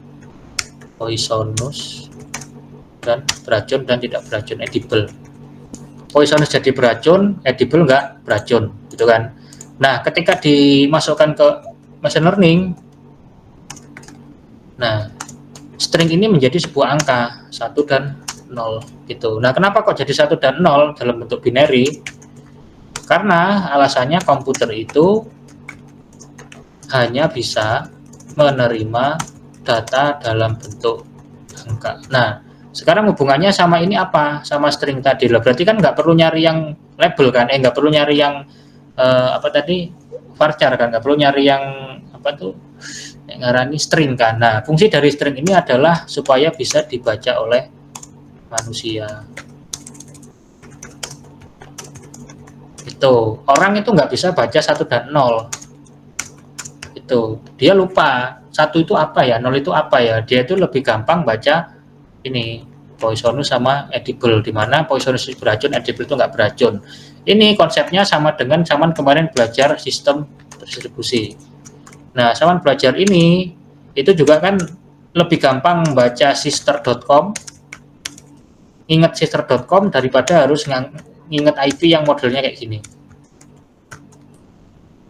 Nah, ya kan lebih gampang yang ini kan daripada baca yang bawah. Nah, yang bawah ini supaya urusannya si komputer gitu loh. Ini bukan urusan kita. Komputer yang membaca dari dalam bentuk angka, dari bentuk string menjadi sebuah angka. Gitu ya. Itu fungsi dari normalisasi atau label encoder pada machine learning. Begitu. Nah, makanya tadi saya cek di Kaggle-nya, ternyata dia itu mentahannya ternyata E sama P, edible sama poisonous. Nah, ketika dimasukkan ke Colab munculnya 1 dan 0 karena sudah di encoder, sudah di encoder jadi 1 dan 0 gitu ya. Atau memang data ini sebelumnya sudah di normalisasi atau sudah di cleaning. Bisa dilihat di sini kan mushroom cleaned kan, berarti sudah di cleaning sama si pembuatnya. Pembuatnya sudah ngasih tutorial, sudah memudahkan kita sebagai data scientist itu supaya gampang untuk mengklasifikasikan di mana 1 itu jadi edible, 0 menjadi poisonous gitu ya, tergantung dari si datasetnya sendiri. Tuh. Terus habis itu kita pilih yang kita pilih yang pisahkan fitur dan target. Nah, fungsi dari pisahkan fitur dan target ini fungsinya untuk kita memisahkan antara variabel sama label, di mana labelnya itu bentuknya berada di kolom terakhir. Kolom terakhir itu isinya kelas. Nah, ini loh. Kolom terakhir kan isinya kelas. Kalau semua ini saya ubah jadi kelas 1 atau kelas 2, kelas 3 atau apalah itu, atau diganti head-nya, berarti di sini juga harus diubah menjadi dataset tergantung dari nama yang ada di sini. Karena dia namanya kelas, otomatis datasetnya namanya jadi kelas juga. Nah, dataset yang atas ini kita ikutkan juga cap dash diameter, cap dash shape, gil dash attachment, gil dash color, stem dash height, stem dash width, stem dash color sama season itu dimasukkan menjadi label. Labelnya dimasukkan ke sini, cap diameter, cap shape, gil attachment dan seterusnya. Nah, yang Y itu jadi kelas. Jadi yang X ini adalah variabel, Y ini label gitu ya. Misalkan fitur dan target. Nah, habis itu kita split antara data training sama data testing. Data training sama data testing. Nah, fungsi dari pemisahan ini apa? Karena kita mau membuat model machine learning di mana ada data training sama data testing. Nah, biasanya di statistika itu 80 banding 20. 80 itu untuk data training, 20 untuk testing, atau 70 jadi data training, 30 jadi data testing. Nah, pertanyaannya apakah boleh lebih dari itu? Boleh, tapi nggak sesuai sama standar statistika. Kalau sama-sama buat 90% data training, 10%-nya data testing, nggak apa-apa. Tapi nggak sesuai, akhirnya jadi pertanyaan ketika mungkin Saman membuat judul ini jadi data mining ini jadi sebuah skripsi. Kenapa kok kamu nggak buat standar aja 80 sama 20? Pasti nanti ada pertanyaan seperti itu. Nah, jadi kalau standarnya orang statistika itu adalah 80 banding 20. 80-nya data training, 20%-nya data tes, gitu ya. Nah, di sini bisa dilihat bahwasanya kita menggunakan menggunakan library sklearn model selection mengimport train test split. Nah, diklasifikasikan mana X train dan X test, mana Y train dan Y test. Nah, train test splitnya menjadi X besar dan Y kecil. Y kecil itu menjadi sebuah data train, data test, dan X besar itu menjadi sebuah data, yang Y menjadi data test, yang X menjadi data train. X jadi data latih, yang Y jadi data uji. Nah, data latih itu ketemu di, ini bacanya gini, 1 dikurang 0,2, berarti kan ketemu 0,8. 0,8 kalau dikalikan ke bentuk presentasi, ke bentuk persen, itu jadi 80%. Nah, random state-nya 42 ini dari mana? Ini angka acak. Jadi kalau semua saya kasih random state-nya 1, 2, 3 juga nggak apa-apa, karena itu sudah ditentukan test size-nya adalah 0,2, di mana 0,2 itu data uji, data tes gitu ya. Yang sisanya 0,8 itu adalah data uji gitu. Nah, data tes digunakan untuk mengetes hasil dari pengujian. Data uji digunakan untuk melatih dari model itu, gitu ya. Nah, 0,2 sama 42 ini nggak usah dipikir susah-susah, intinya sama ikuti aja tuh aturan statistika yang berlaku 80 banding 20. Ngisi 0,2 berarti sudah split ke 20%, sisanya ke 80%. Itu ya, beres. Terus kita lanjutkan ke buat model naive Bayes. Nah, ini tinggal dipanggil untuk yang apa tuh? Dipanggil untuk yang library-nya. Library-nya kan tadi Gaussian NB. Nah, ini di run aja udah langsung. Model sama dengan Gaussian NB buka kurung tutup kurung, gitu ya. Ini nggak ada yang perlu ditambahi, nggak ada yang perlu dikurangi, dan nggak perlu saya menjelaskan lebih detail karena ini library. Library-nya itu adalah Gaussian NB, gitu. Tinggal dipanggil aja Gaussian NB besar, NB kapital, buka kurung, tutup kurung. Nah, setelah itu kita latih antara data tes dengan data uji. Di mana tadi data tes itu kan saya udah bilang tuh, data tes itu adalah X besar menjadi train dan data uji menjadi Y underscore train. Tinggal dipanggil aja model.fit X underscore train dan Y underscore train. Nah, habis itu kita evaluasi performa dari modelnya. Nah, kita evaluasi dari library sklearn metric, dia mengimport akurasi score, precision score, recall score, F1 score. Kemudian diprediksi menjadi model prediksi hasil dari data uji, ya, data latih ya. Print akurasi sama dengan akurasi skor, Y test dan Y prediksi. Berarti ini akurasi dari data tesnya, data ujinya kan. Nah, terus presisinya, data ujinya juga di print juga, kemudian di recall itu Y test dan Y pred. Kemudian F1 score itu diuji juga, di print juga dari Y test dan Y prediction, gitu ya. Nah, muncullah angka seperti ini, di mana akurasi ketemu 0,63 sekian, presisi 0,64 sekian, recall 0, sekian, F1 score sekian. Nah, kalau ini Saman kan nggak bisa baca tuh, ini maksudnya apa ya, 0,63, 384, 431, 92 kan.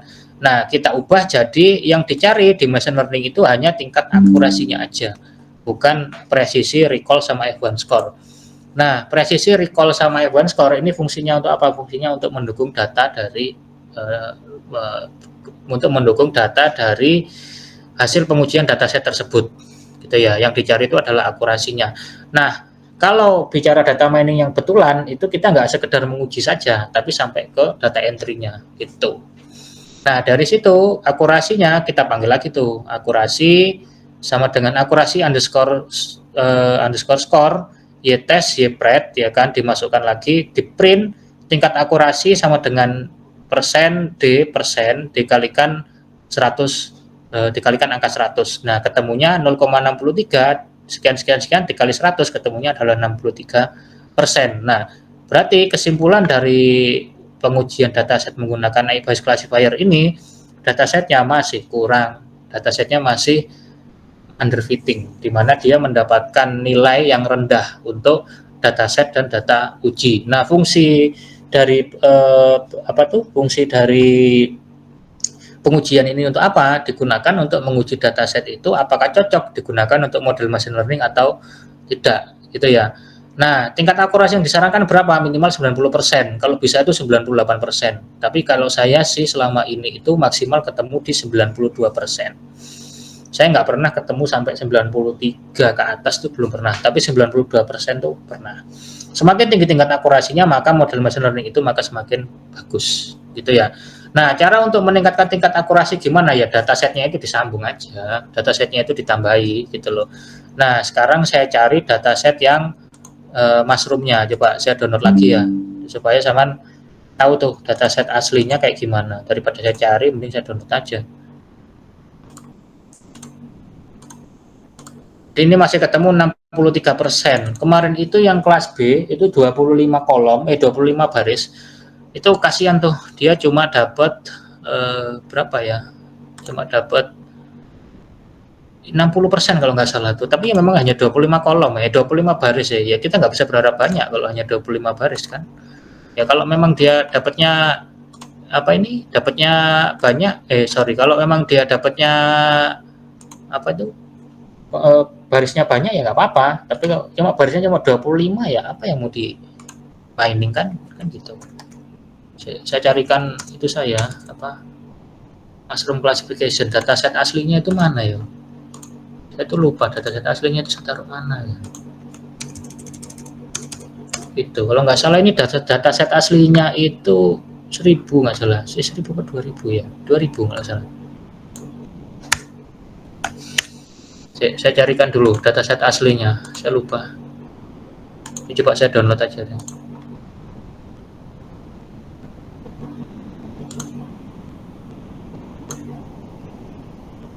Itu yang untuk data yang untuk clustering pakai K-means. Nanti mungkin saya nggak presentasi ya karena terlalu panjang juga. Kalau K-means itu mungkin saya presentasi baru selesai 1:30 tuh. Ini yang naik bias saja saya presentasi sampai hampir jam 2. Itu jadi yang K-means nanti bisa konsultasi dulu sebelum ke saya sebelum sama terapkan dulu gitu ya. Nah, ini dataset aslinya saya share dulu ke sampean. Dataset aslinya itu kayak gini. Berarti dataset yang saya dapatkan itu sudah di cleansing. Kalau sudah di cleansing kan enak, saya nggak perlu cleansing lagi kan. Nah, sudah ada gitu. Tinggal dimasukkan aja. Nah, ini loh. Coba sama lihat nih, ini data saya rapi, bukan saya nggak ngapa-ngapain ya sama data saya ya. Data ini dapat dari Kaggle, udah nggak saya apa-apain, cuma saya baca aja. Tuh.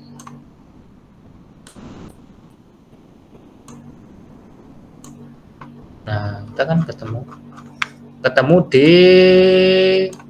54.035 baris. Itu aja masih kesimpulannya masih underfitting. Itu ya, itu masih underfitting karena tingkat akurasinya kecil, hanya 63%. Kalau datasetnya disambung lagi jadi mungkin 100.000 baris atau 200.000 baris atau mungkin 1 juta baris, nanti akan mendapatkan nilai akurasi yang lebih tinggi. Otomatis bisa disimpulkan si hasil pengujian itu enggak overfitting dan enggak underfitting. Jadi underfitting itu kalau di data science itu underfitting itu di mana kita mendapatkan hasil tes, data tes dan data uji itu rendah. Yaitu tadi 63%. Nah, kalau 98% itu juga perlu dicurigai apakah datanya overfitting kah atau gimana, atau memang datasetnya terlalu baik atau gimana. Karena setahu saya dataset yang sesempurna apapun itu nggak sampai tuh ketemu 98% atau 99% atau mungkin 100%. Kalau dia terlalu sempurna ya berarti yang terjadi overfitting. Overfitting itu datasetnya terlalu baik, ketika dia diganti, mesin itu diganti dengan dataset yang lain, maka akan mendapatkan hasil yang underfitting. Begitu. Itu untuk perbedaan overfitting sama underfitting. Nah, machine learning yang baik itu nggak underfitting, nggak overfitting, nggak underfitting, dia bagus, akurasinya standar, sesuai dengan statistika, sesuai dengan kaidah statistika. Itu ya. Nah, jadi orang belajar machine learning itu juga otomatis belajar ini belajar apa itu aljabar itu, karena dia hubungannya ya sama itu tadi, train lah, terus statistika terutama. Jadi intinya kan informatika itu kan menggabungkan ilmu statistika dengan ilmu komputer kan. Nah kalau sama nggak suka komputer, nggak suka matematika, ya otomatis ya nggak bisa ngerjakan begitu. Ya bisa nanti kerjanya nggak di bidang ini, di bidang yang lain. Jadi kayak Mbak Resin gitu ya, itu kan kerja di sosial media spesialis kan nggak perlu tuh ilmu-ilmu kayak begini gitu. Atau ya sama kerja yang lain lah, jadi admin atau apa gitu. Kalau yang benar-benar IT banget ya pasti kayak gini nanti kerjanya, itu ke hubungan sama data lah, hubungan sama apa lah gitu. Itu ya, itu untuk naik bias selesai sampai sini. Yang Kamins mungkin saya nggak jelaskan karena nanti kalau saya jelaskan terlalu lama juga. Kalau Kamins itu saya ambil kesimpulan aja kemarin ketika waktu saya presentasi 3 minggu yang lalu atau 4 minggu yang lalu ya, kayaknya sebulan yang lalu deh. Itu mulai dari jam 7 kurang 15, 18.45 sampai jam 20.15. Berarti itu kan sekitar 90 menit, 90 menit. Nah, saya khawatirnya kalau saya presentasi itu nanti terlalu lama, dan mungkin sama juga nggak pakai yang Kamins juga, kan percuma saya presentasi. Karena presentasi Kamins itu jauh lebih sulit daripada yang naik bias, karena dia sifatnya unsupervised. Kalau yang ini kan supervised, gitu ya. Wis, ada yang ditanyakan nggak sampai sini? Hampir jam 12. Silakan kalau ada yang mau ditanyakan.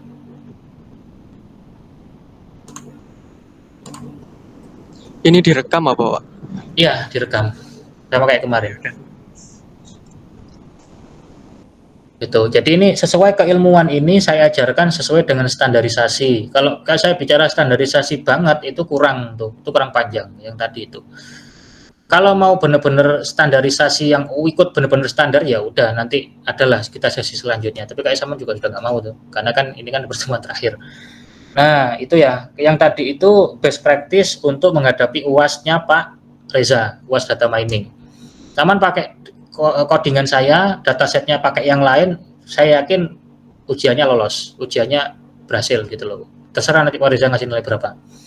Nah, yang jelas kalau codingan saya sama pakai dan datasetnya diubah aja Pak, bukan jamur beracun ya atau apa tadi? Air beracun. Ya wis, berarti bisa tuh. Berarti UAS-nya UAS data mining selesai, UAS data warehouse tinggal ngerjakan yang proses ETL sama apa tadi? Interview.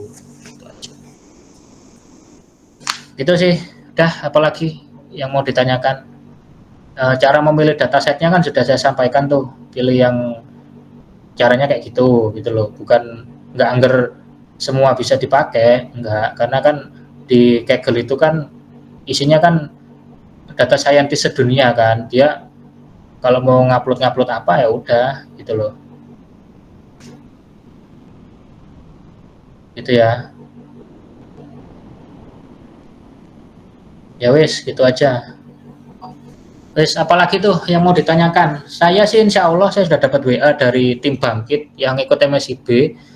Itu insya Allah ini ada kemungkinan saya lolos machine learning untuk yang Bangkit, untuk yang apa MSIB semester ke depan, semester 5. Nah itu, jadi saya ikut yang machine learning. Itu karena kalau teman-teman yang mau apa ya, mau skripsinya itu bahas tentang machine learning atau bahas yang lain, nanti bisa komunikasi, bisa konsultasi ke saya untuk yang UAS, untuk yang skripsi, gitu ya. Kalau untuk UAS saya bisa dampingi sampai selesai.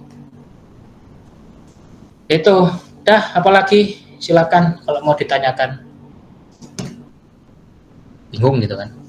Jangan bingung-bingung. Silakan, barangkali 5 menit lah. Ada yang mau didiskusikan, monggo. Kalau enggak juga nggak apa-apa. Kalau yang data saya yang PMAS tadi itu dibuat naik bias berarti bisa ya, Pak? Kalau yang tadi itu sebentar, tadi saya cek dulu. Yang Saya share dulu. Saya share dulu. Ini makanya saya fungsinya kenapa kok ada Google Form persiapan itu ya ini. Kalau saya nggak mau Saman itu bingung gitu loh. Saman bingung sendiri, terus nanti tersesat kan ujung-ujung ini kemana gitu kan, bingung kan. Nah, kalau yang naik bias ini Saman pakai yang wine aja, ditukar aja. Yang red wine punyanya Mas siapa tuh? Punyanya Saman kan Mas sama Pemas sama Mas Davi ya. Nah, yang Iya, Pak. Mas Pausan ini kan pakai Wine. Wine ini ternyata bisa dipakai Cummins.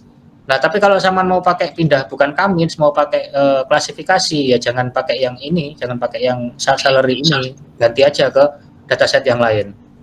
Itu terserah. Kalau Saman mau Cummins berarti nanti ada sesi pendampingan untuk yang Cummins itu sama saya. Karena Cummins itu saya pun juga UASnya itu membahas tentang Cummins sampai teler lah ininya, sampai bener-bener sampai ujung itu sampai pucuk gitu kan. Nah, karena Cummins itu unsupervised itu susah loh itu Cummins itu. Kelihatannya aja centroid gitu ya. Nilai centroid. Ketika dia diterapkan ya susah karena nanti ketika di UAS, saya jadikan UAS itu nanti Pak Makrus itu meminta ada perhitungan secara manual. Kalau sama enak nggak ada perhitungan secara manual. Nah, repotnya sih di situ. Sama tinggal manggil library, tapi nggak ngerti-ngertinya pakai library itu minimal harus tahu, oh library ini fungsinya apa, fungsinya untuk ini kalau saya manggil ini dulu apa, karena nanti gini, sistem Google Colab itu begini, sistem Google Colab itu saya share dulu ya, sistem Google Colab itu dia di-run berdasarkan berdasarkan baris. Jadi baris A1, 2, 3, 4 ini bisa dilihat ya barisnya ya. Baris 1, 2, 3, 4, 5 dan sebagainya. Nah, ketika ini ditukar aja 4 jadi 3, baris keempat jadi baris ketiga itu jadi nggak mau jalan ya. Nah, itu harus urut gitu loh. Nah, tapi kalau untuk belajar si Colab ini cocok banget karena dia resource-nya ikut si Google, bukan ikut laptop sampean. Kalau laptop sampean dipakai untuk Python teler. Gitu. Kalau dia bukan Core i3 atau minimal Core i3 Gen 10 lah gitu. Core i5 lebih cocok gitu ya. Nah, itu untuk yang apa tadi punya Saman tuh pertanyaannya itu. Yang Redwine bisa dipakai Cummins, tapi kalau Saman nggak mau susah ke Cummins ya pindah aja ke clustering. Tapi pindah aja ke klasifikasi. Nah, tapi aturannya harus diubah dulu datasetnya. Itu jangan pakai dataset salary itu tadi. Gitu ya. Atau kalau mau de-cleansing sendiri juga nggak apa-apa, buat aja 1000 gitu, copy sendiri. Kalau yang kelas B itu ngeri, buat sendiri, nggak tahu A itu apa, B itu apa, terus klasifikasi pasien dan obat itu apa gitu loh. Terus saya tanya, itu kalau semua Mbak, semua Mas itu, saya punya penyakit ini, terus saya entrikan ke situ kan, penyakit saya pusing, terus pusing berapa hari, terus gejalanya ini, terus di enter ternyata obatnya nggak sesuai sama ininya, sama hasil machine learningnya, kan aneh tuh, malah bukan sembuh malah mati. Nah, gitu ya, malah meninggal karena dia salah obat. Nah, gitu. Jadi hubungannya itu kita sama sistem, dan kalau sama mendevelop sistem urusannya sama kesehatan itu urusannya nyawa loh itu sih. Ada apa lagi yang mau ditanyakan, silakan.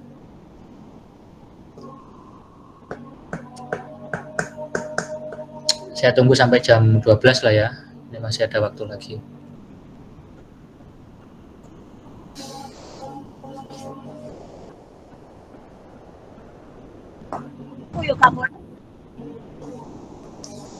Gimana? Ada lagi nggak? Nanti untuk yang Sampun kayak Pak. kasih, ya, yang codingannya saya kasih nanti. Yang codingannya saya kasih, nanti bisa diketik sendiri ya, bisa diketik. Kalau harapan saya sih jangan di copy codingan saya itu, diketik aja. Karena kalau diketik itu sama jadi minimal tuh pernah ngetik gitu loh, pernah ngetik si Pythonnya itu. Gitu. Kalau di copy kan kadang Gaussian NB itu ada spasinya kah atau enggak kan, jadi nggak tahu kan. Kalau teman saya yang kerja di Indomaret tuh biasanya ke sekolah itu ya saya kasih print-printan, jadi nggak boleh diketik gitu. Yes, pokoknya dia bilang loh Mas ini nggak boleh diketik tak, nggak boleh di-copy tak, enggak, ini filenya ada di saya, sama itu aja, ngeprint apa, saya kasih print-printan itu aja. Kalau salah ya berarti nggak sesuai sama yang di itu, nggak sesuai sama yang di apa tadi, yang di print-printan yang saya kasih. Jadi saya kasih habis ini ke ke file yang kemarin ya, ke folder yang kemarin untuk data klasifikasi data naive Bayes yang menguji ini loh, menguji apa tuh mushroom ini, nanti bisa diketik ulang untuk yang menguji yang lain, menguji apa tuh dataset yang lain gitu. Nanti kalau ada error hubungi saya, nanti kita bisa lewat Google Meet atau lewat WA aja. Kalau memang errornya nggak terlalu bermasalah, nggak terlalu berat ya saya pandu lewat WA. Kalau errornya berat ya Saman mau nggak mau harus Google Meet. Nanti room-nya dari saya. Soalnya ini room saya Google Meet saya itu enterprise. Jadi mau ngomong sampai besok pagi juga nggak ada masalah. Karena ini akunnya akun enterprise gitu. Beda dengan akun sampean kan akun free kan, 1 jam sudah nggak bisa dipakai lagi, harus buat room lagi. Itu sih. Jadi paling gampang klasifikasi, paling agak susah sedikit itu Kamin, lebih susah lagi FB Growth. Nah, yang saya mengerikan itu yang ini, yang AI itu ternyata kan algoritmanya beda-beda ya. Ada yang TensorFlow lah, ada yang inilah, ada yang itulah. Nah, yang saya pikir itu Saman sendiri pun tuh nggak memahami satu algoritma yang belum dikuasai, belum menguasai banget satu algoritma tertentu gitu loh. Saya khawatirnya sama pegang algoritma yang banyak, walaupun baru dapat satu algoritma, tapi nanti bingung. Nah, contoh ya, Saman kalau pengen tahu algoritma ini saya kasih tahu ya, algoritma ini ada nggak kelas A yang dapat algoritma genetika? Wah, saya Pak. Nah, algoritma genetika itu susah banget loh ya. Saya bukan menakut-nakuti, saya bukain dulu ya. Ini sebelum kita selesai, kalau jam 12 saja. Algoritma genetika itu susah. Susahnya itu di sini. Saya kasih tahu algoritma genetika.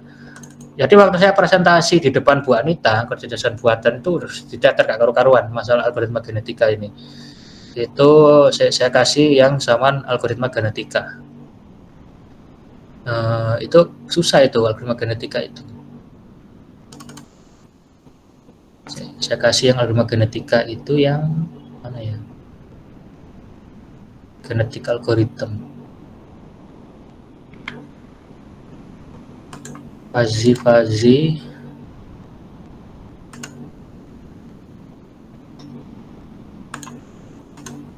tuh mana ya,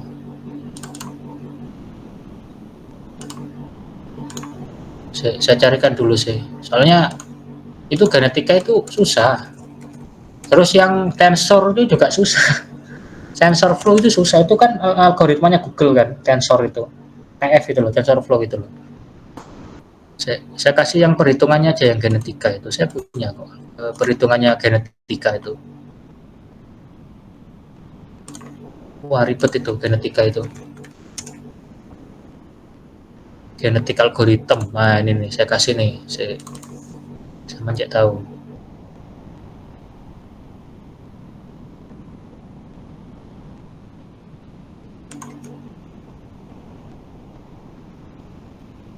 Perhitungannya aja, genetik algorithm.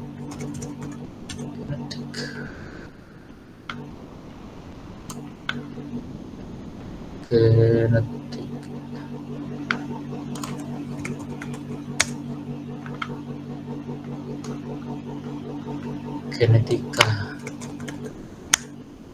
Nah, ini perhitungannya nih, kalau pengen tahu algoritma genetika. Saya share sebentar aja, saya tahu. Algoritma genetika itu perhitungannya itu kayak gini. Genetik algoritma.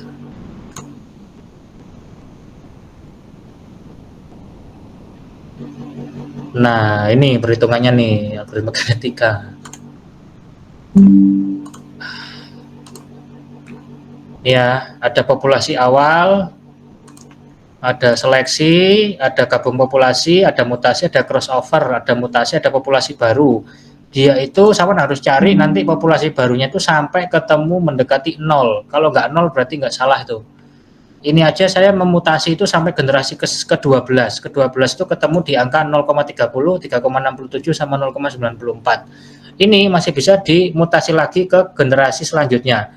Nah, perhitungannya itu kayak gini kalau sama pengen tahu tuh. Dari ini loh, ini jadi ini, jadi ini, jadi ini, jadi ini, jadi ini, jadi ini, muncullah ini. Tuh kayak gini. Itu ya, ini yang algoritma genetika. Jadi algoritma genetika itu sama harus cari nilai fit terbaiknya mendekati 0. Kalau nggak mendekati 0, berarti itu algoritmanya masih salah gitu. Sama dengan bicara ML tadi itu, algoritma yang apa tuh, yang naik bias kalau dia akurasinya kurang dari 90% itu berarti bisa disimpulkan dia underfitting.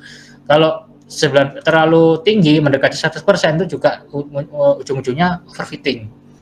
Itu. Nah, ini untuk yang populasi awal generasi pertama. Ini ketemu di angka sekian sampai tadi itu saya mutasi ke generasi terakhir itu ketemu di angka ini, ketemu di angka ini. Dan ini Saman kalau tahu bahwasanya mutasi di gen ke-12 itu masih bisa dilakukan sampai gen selanjutnya karena tadi masih bisa diperkecil lagi datanya sampai mendekati 0. Itu bukan minus tapi 0. Ini kan masih 0,30 kan. Itu masih bisa ketemu 0,24 kayak 0, berapa gitu. Karena perhitungannya itu lama dan susah, biasanya cuma sampai ke generasi ke-12. Itu pun juga waktu kemarin presentasi itu diteter Bu Adita enggak karu-karuan pokoknya. Jadi saya presentasi habis maghrib itu selesai baru setengah 8. Itu untuk yang algoritma genetika tok tuh baru satu, belum algoritma yang FP growth kayak, belum yang fuzzy kayak, belum kayak apa itu base versus kayak depth versus kayak dan lain sebagainya, itu susah gitu ya. Itu untuk sekedar sharing aja tentang algoritma. Nah, Saman beruntung kalau dapat AI algoritma yang gampang. Algoritma yang gampang tuh kayak base versus depth versus itu gampang. Astar itu sudah mulai bulat, genetika apalagi, FP growth tambah gak karu-karuan. Terus yang paling susah itu algoritma fuzzy. Fuzzy itu susah karena fuzzy itu Saman harus memahami cara kerja dari pemikiran mesinnya itu. Jadi ada batas toleransinya, ada enggak gitu nanti. Di fuzzy itu kayak gitu. Kemarin waktu saya UAS, presentasi terakhir saya di kecerdasan buatan itu saya bahas tentang Fuzzy Sugeno. Fuzzy Sugeno membuat produk lampu dimmer dari Arduino Uno, jadi outputnya berupa lampu brightness-nya bisa diatur dari sensor LDR begitu. Tuh, itu untuk yang algoritma. Nah, ya saya nggak tahu kalau Saman dapetnya apes oleh algoritma yang susah ya rezekinya berarti. Gitu ya, wes, itu sih. Ada lagi nggak yang ditanyakan? Atau mungkin ada yang mau sharing, silakan.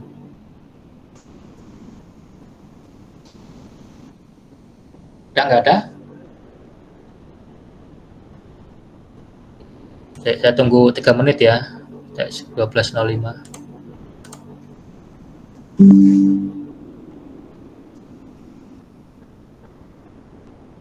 Di sini ada yang ikut MSIB nggak di sini? Yang ikut MSIB itu sudah dapat email eligible nggak dari perusahaan tempat mitra magangnya? Kalau saya sudah dapat email eligible, dan ini saya dapat WA nih dari tim Bangkit nih. Apakah kakak berkomitmen untuk mengikuti program Bangkit sampai selesai? Ya ini.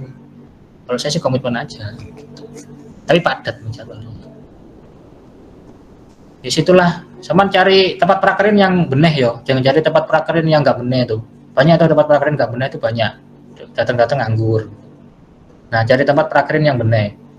Kalau teman-teman saya itu prakerinnya di tempat kerja masing-masing. Jadi ya enak kan kerja. Kalau kerja di RSNU ya kerja di apa? Magang di RSNU gitu loh. Kalau kerjanya di sekolah ya magang di sekolah. Kalau dia kerjanya di pabrik es ya magang di pabrik es itu gitu. Tinggal samain aja sama mau magang di mana. Udah. Masih 2 menit. Barangkali ada yang mau ditanyakan sebelum kita absen terus penutupan.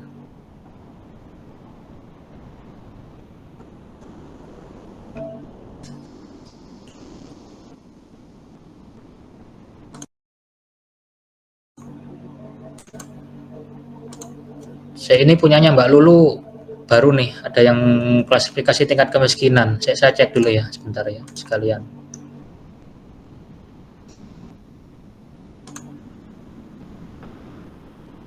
Ada yang entry baru nih.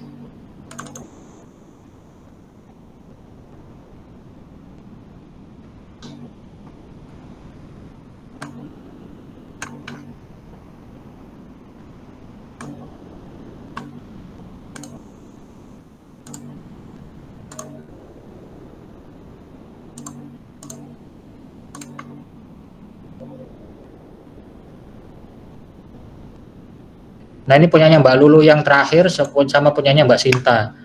Ini cocok bisa dipakai untuk klasifikasi karena dia udah jelas tuh. Tingkat kemiskinannya sudah jelas di situ. Apa nih? Sudah ketahuan tuh mana yang satu jadi apa, yang nol jadi apa. Saya cek dulu ya. Yang satu jadi apa, yang nol jadi apa, saya cek dulu saya.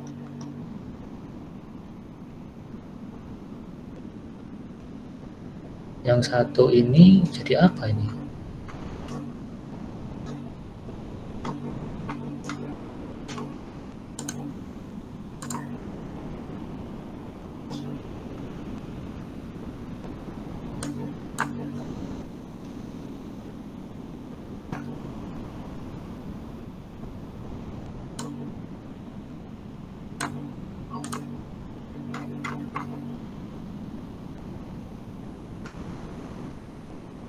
Yang satu ini saya nggak tahu ini jadi apa ya. Saya author kolaborator.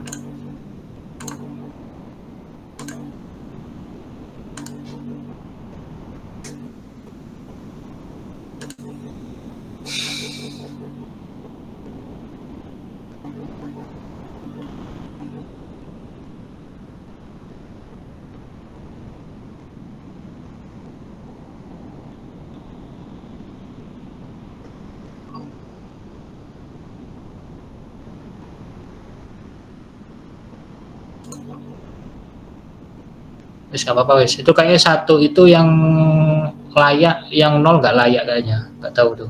Nanti coba dicari sendiri ya yang punya dataset ya. Satu itu jadi apa, nol itu jadi apa, supaya nanti jelas tuh klasifikasinya berdasarkan apa. Itu. Nah ini udah cocok nih, bisa diterusin. Tapi kalau kita bicara standar dari data mining kurang karena dia datanya masih 500. Nah itu nanti kalau untuk apa? Kalau untuk ujiannya Pak Reza boleh karena dia kan minimal 25 kan. Nah, itu nggak apa-apa dipakai ini aja. Itu. Jadi hari ini yang datasetnya beres itu ada 2 kelompok. Maksudnya beres itu punyanya kelompoknya Mbak Lulu sama kelompoknya Mbak Miftah. Gitu ya. Yang lain datasetnya bisa diubah dulu, terutama yang pakai Kamins. Kamins itu susah. Jadi kalau sama-sama tetap ngotot mau pakai Kamins, nanti kita ada pertemuan sendiri, nggak sama teman-temannya, bahas tentang Kamins. Itu aja sih. Karena saya juga UASnya saya juga mau bahas tentang Kamins. Jadi nanti match sama saya. Mungkin nanti bedanya sama lebih gampang, saya lebih sulit gitu loh. Kaminsnya itu, algoritmanya itu lebih sulit. Itu penerapannya lebih detail. Nah, berarti 2 kelompok beres, silakan bisa dilanjut. Yang satu benar-benar beres banget, yang punyanya Mbak Miftah, Mbak Fidatul sama Mbak Resin udah beres banget, tinggal melanjutkan aja. Yang Mbak Lulu sama Mbak Sylvia, Mbak Sri Sinta ini datasetnya kalau sesuai dengan aturan data mining kurang karena cuma 500, nggak sampai 1000. Tapi kalau untuk studi kasus yang UAS itu bisa dipakai. Nah nanti tinggal dicari aja satu itu untuk apa, nol itu untuk apa. Karena saya nggak tahu ya tadi satu itu untuk apa, nol itu untuk apa. Apakah satu itu layak, apakah nol itu nggak layak, antara itu aja, sama cari tahu berdasarkan itu. Udah sih, itu aja sih. Udah beres, masih 2 menit lagi, 12.10. Kalau nggak ada, kita absen dulu, baru closing.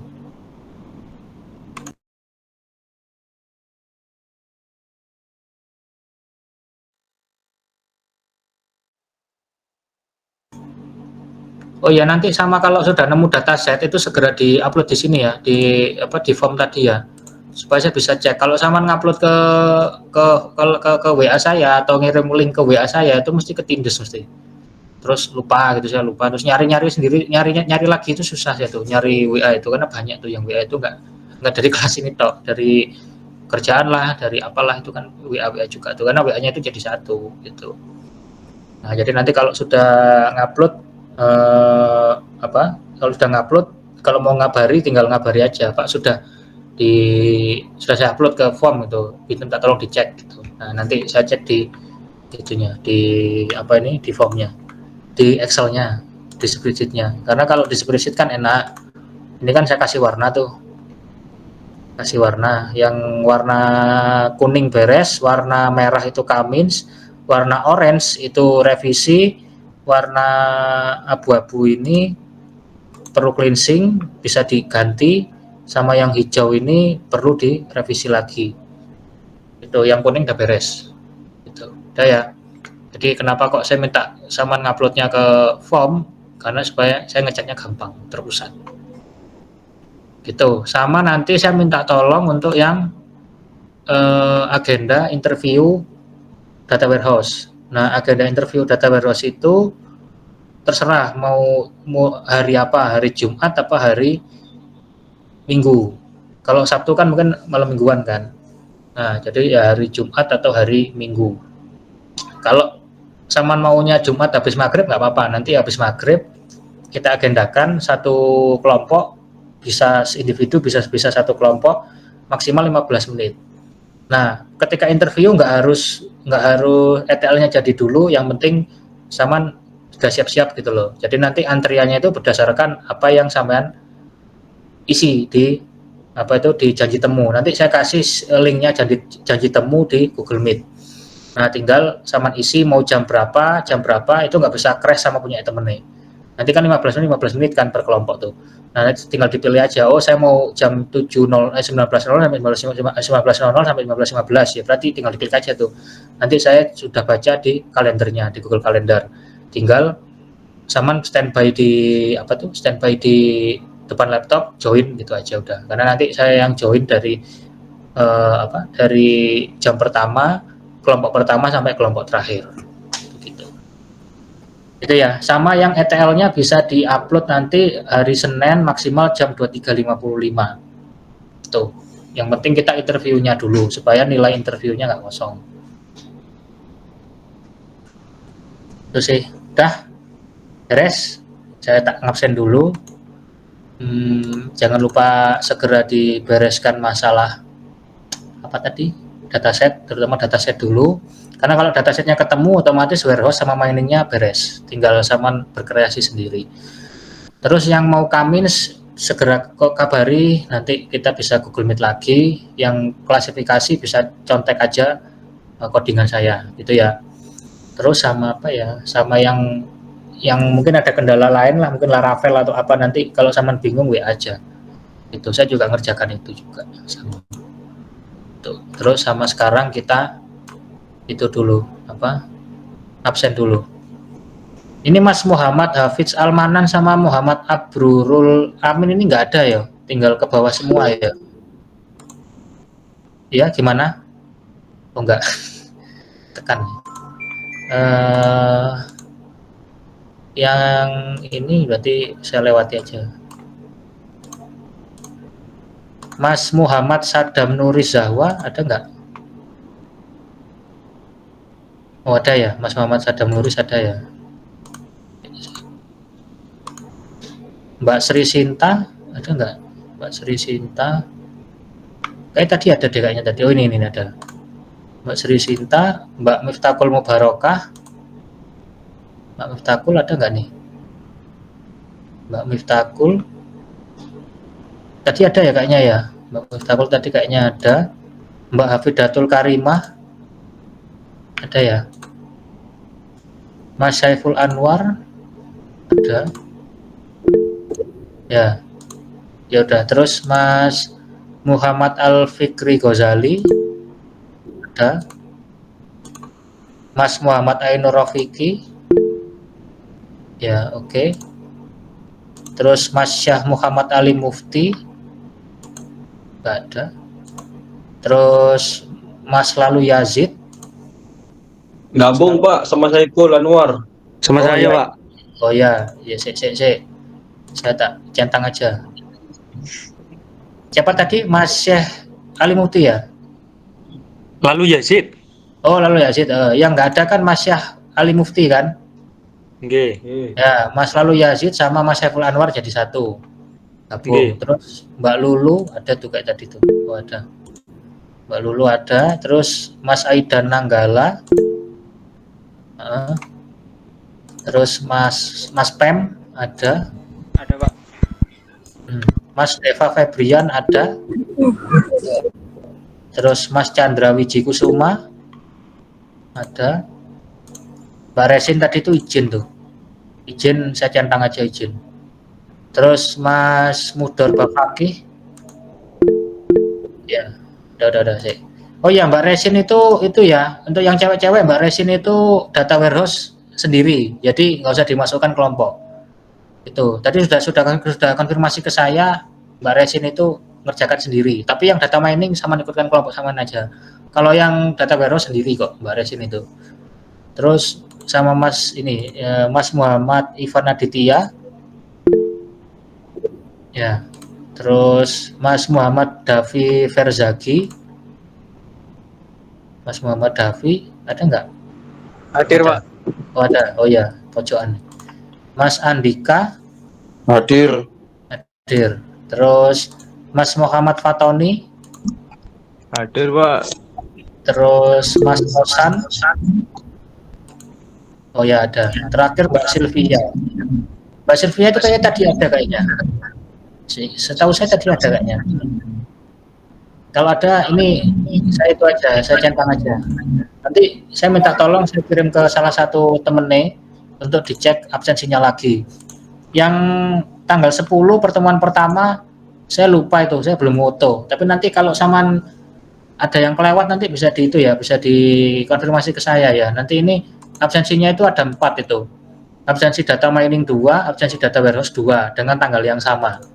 Nah, nanti laporannya itu seperti biasa saya sampaikan ke Pak Reza hasil dari ini nih, hasil dari kita belajar bersama, mulai dari kehadiran kelompoknya, terus tugas ETL-nya itu dapat berapa, nilainya dapat berapa, terus interviewnya dapat berapa, penguasaan materi nggak usah, terus yang data mining ke Pak Reza langsung, udah tinggal gitu aja.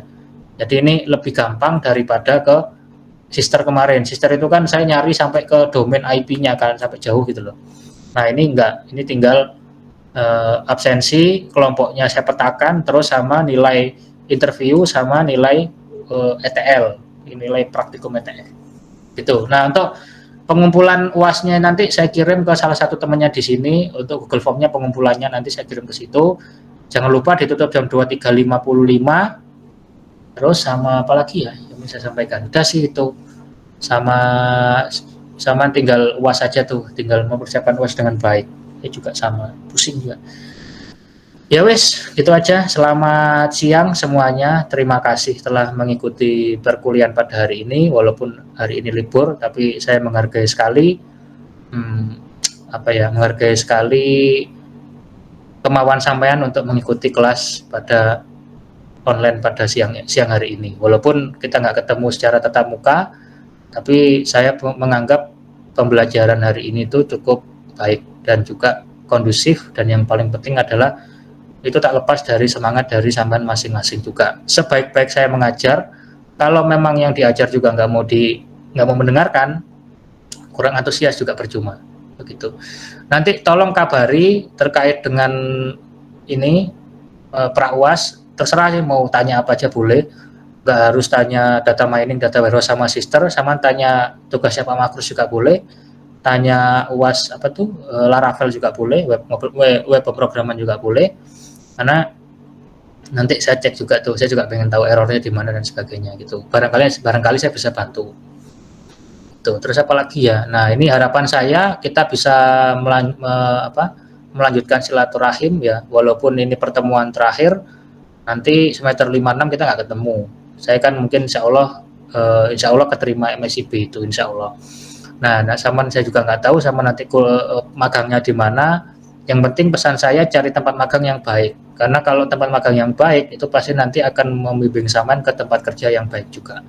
Itu jangan cari tempat magang yang asal-asalan, karena juga banyak tempat magang yang asal-asalan, anggar masuk keluar dari magang lulus S1 nggak tahu apa-apa gitu. Itu saya nggak pengen kayak gitu.